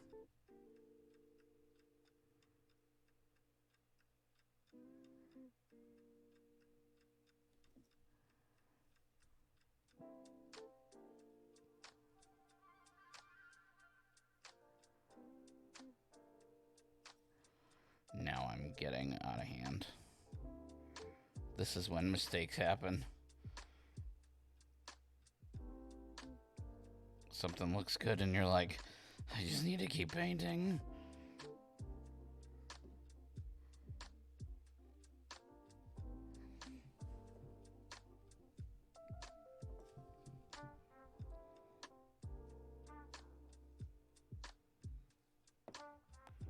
What are you doing? Leave it alone. As he keeps going. Okay, I'm really gonna leave it alone now. After I paint this panel right here. This is why it's taken 4.5 hours, is because I keep doing dumb stuff like that. Alright. One more coat of this blue on here. Completely cover up my mistake. And then I'm going to do a much simpler reflective. I was just trying to give this like a cool, like, cell shading style reflection on the glass of the front here, but it didn't work well. So instead, what I'm going to do is just put a couple scratch marks to give the illusion of, you know, light bouncing off of it. All right, while that dries, I'm going to move him over to my handmade base. So, let me very carefully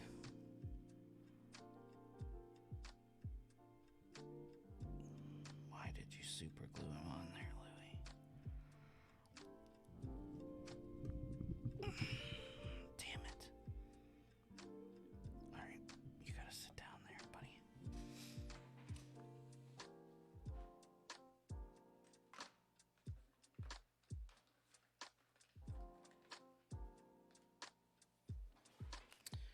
Somebody call 911. What movie is that from?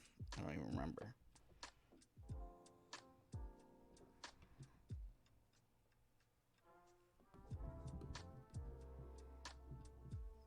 I just need to get under there to pry him off.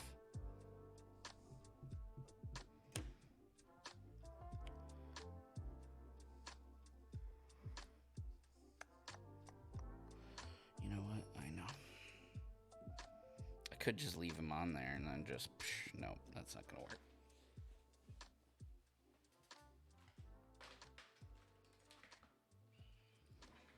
I very specifically only put a dab of glue just to temporarily hold him down, and look what has happened. Now he's like really on there.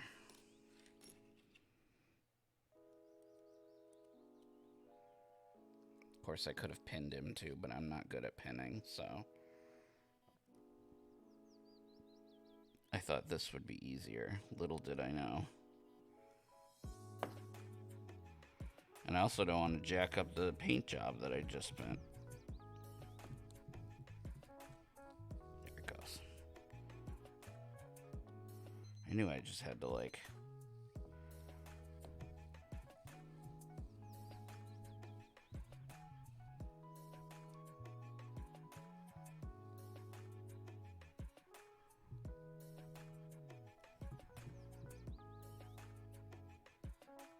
Man, he's still not coming off. Even though I got this thing like all the way in there. That's what she said.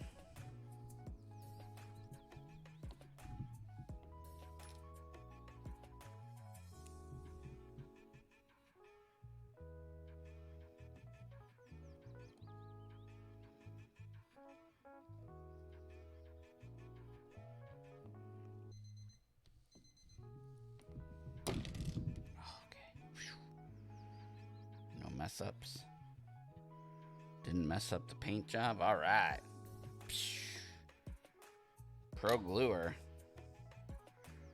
Sure was.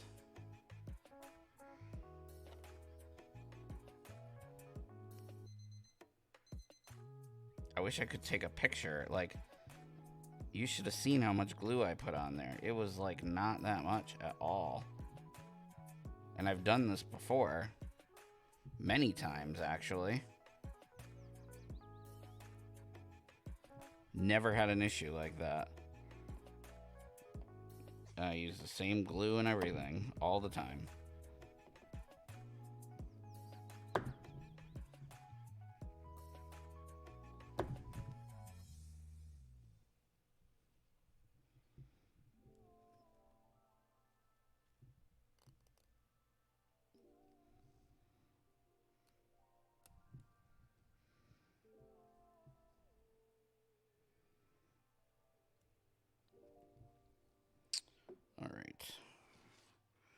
I may have to touch up his foot a little bit once he's on the base, but touch up as in add some, because he stands up, which is kind of the point. All right. Hopefully my expert gluing skills will work well for this part. Where is my glue? sand.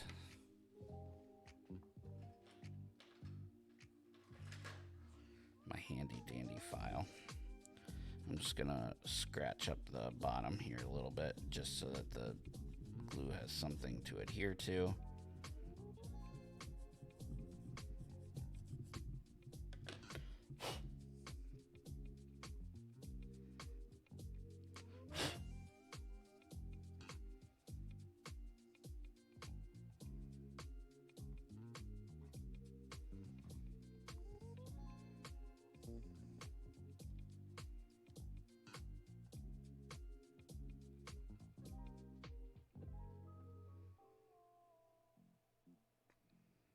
Yes, this was a one stream paint job.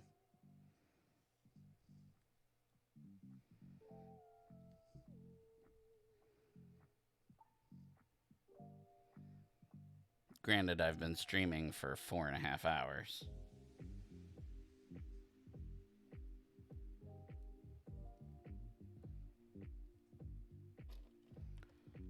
Of course, he's not going to stay now.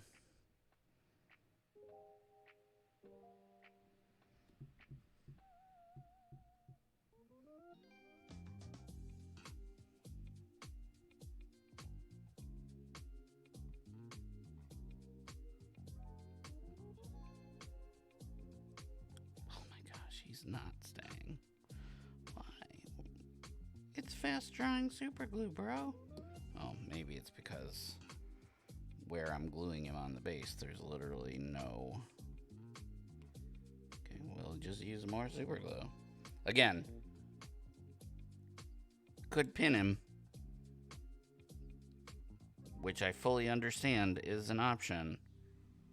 I am just absolutely terrible at pinning.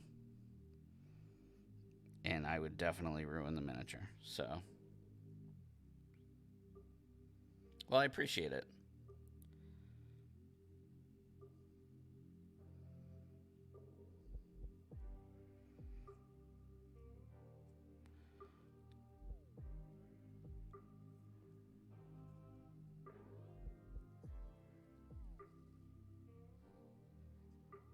I could try magic spray, but I don't know how that will react with the cork.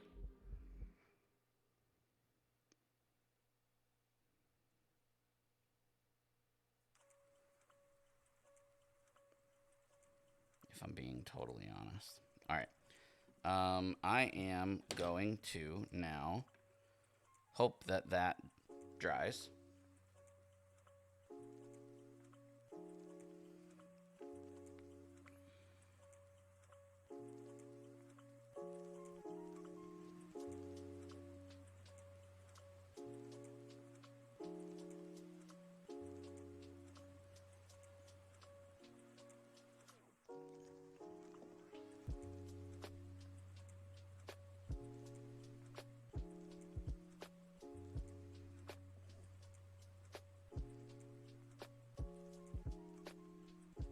It's really hard for you guys to see on the camera, but it's basically just a couple of slashes.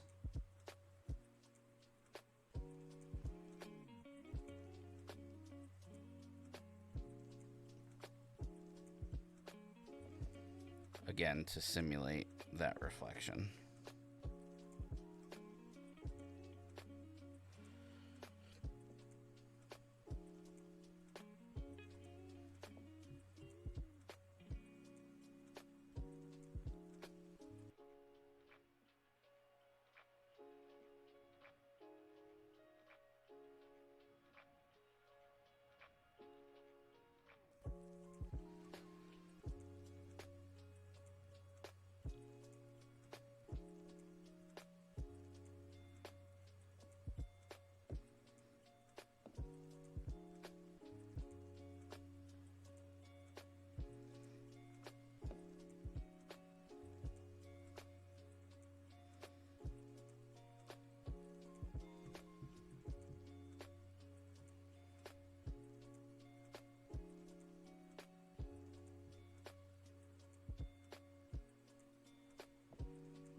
I'm just going to add some tufts to the base, and then I swear I'll be done.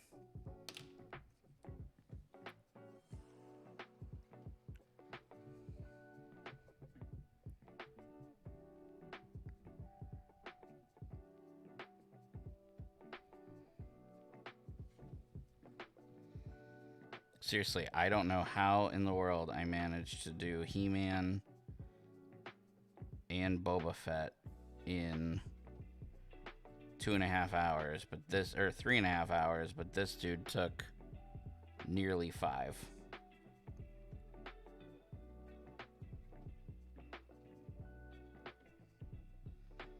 It's crazy.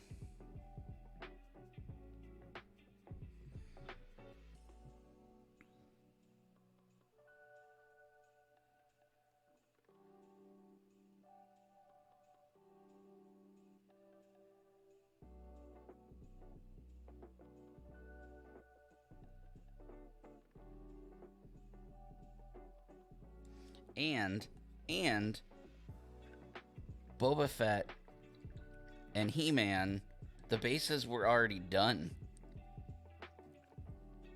Or, I mean, I'm sorry, the bases weren't done.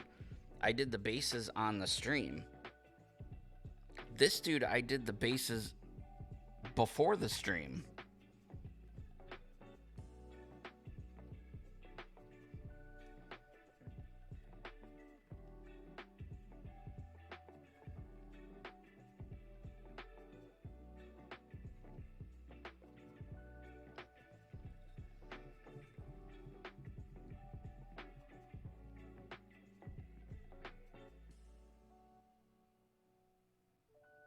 Only thing I can think of is that I don't know. Doesn't matter. I'm just going to put some tufts on the base, and then he's done. And I'm going to have a huge mess to clean up tomorrow. Because I don't clean up as soon as my stream is over with. I just go to bed and worry about it the next day. Alright, I'm going to put these in here, because the razor blades I do need to put up. And I'm going to put this in there, so I don't cut myself. I'm going to put up my wet palette, so my paints don't dry out. And now, I'm going to get my tufts. I'm going to use these. These are kind of my go-to, the Highland ones. I did buy some new ones today that were like forest, but they're a little too green for this base. I kind of want the dead grass look, you know. I am going to take one of them. I'm going to use some tweezers, because that's better. So I'm going to take one of them off, put it here on my table. And I'm going to cut it into, quarters. So I'm going to cut it 4 ways, essentially. Because I don't need them to be huge based on where I'm going to put them and all that other good stuff. So I'm going to separate them out here.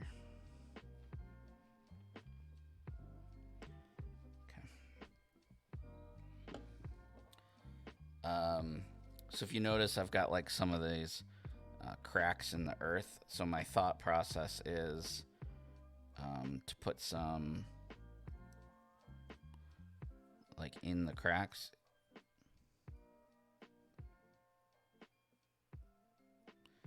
Like that. So yeah, and I just put this all over them. So I'm gonna grab my handy dandy super glue that I love so much. You know what? I should look and see if there's any place I want to put a full one first. No, I think I'm good with these quarter ones. You could do half too, you know.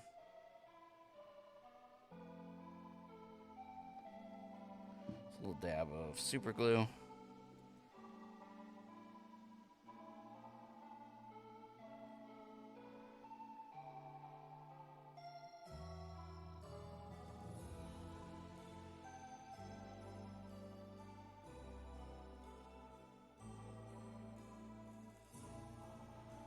Again, because of the cracked earth look, I like having the dead grass on there.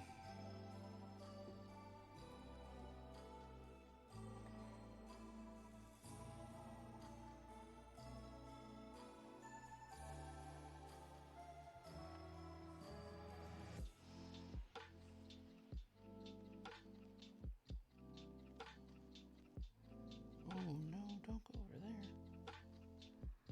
Sorry, I'm trying to keep it in frame so you can see what I'm doing.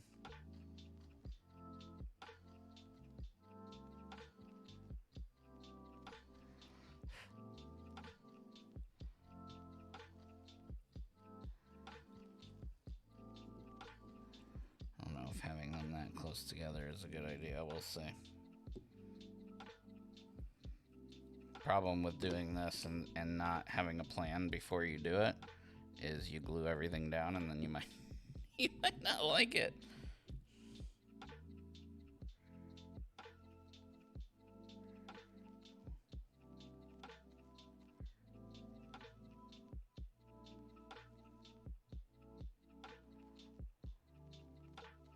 Come on.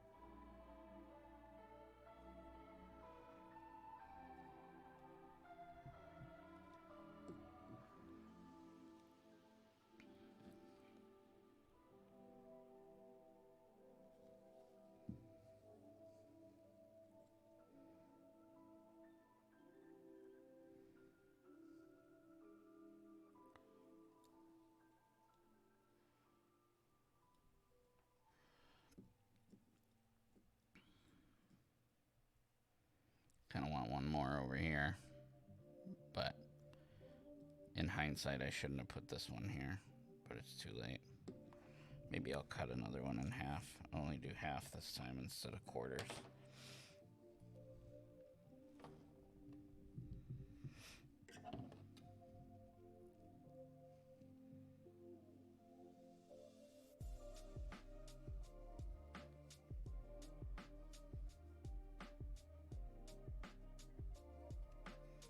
I say hindsight a lot when I'm painting. I question everything I do, in case you couldn't tell. So I like that one there. I like that one there. I like these two here. I hate this one here. It's probably too late because I glued it. Let's see if I can get it off.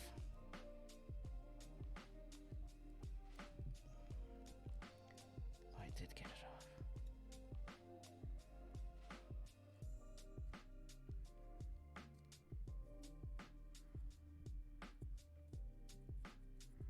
I'll just have to let that dry and then paint that probably tomorrow. All right, so I got 1, 2, 3, 4. I think that is plenty.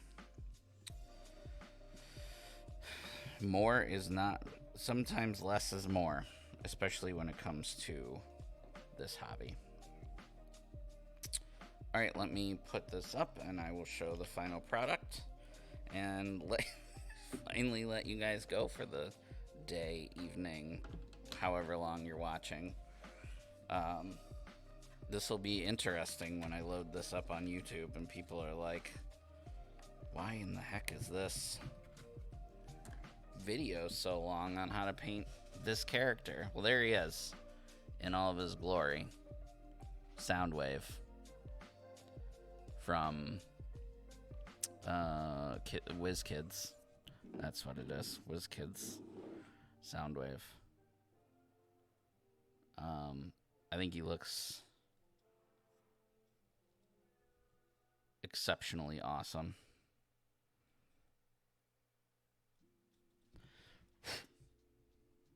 Yeah. So I will take photos of him and put those up on my socials.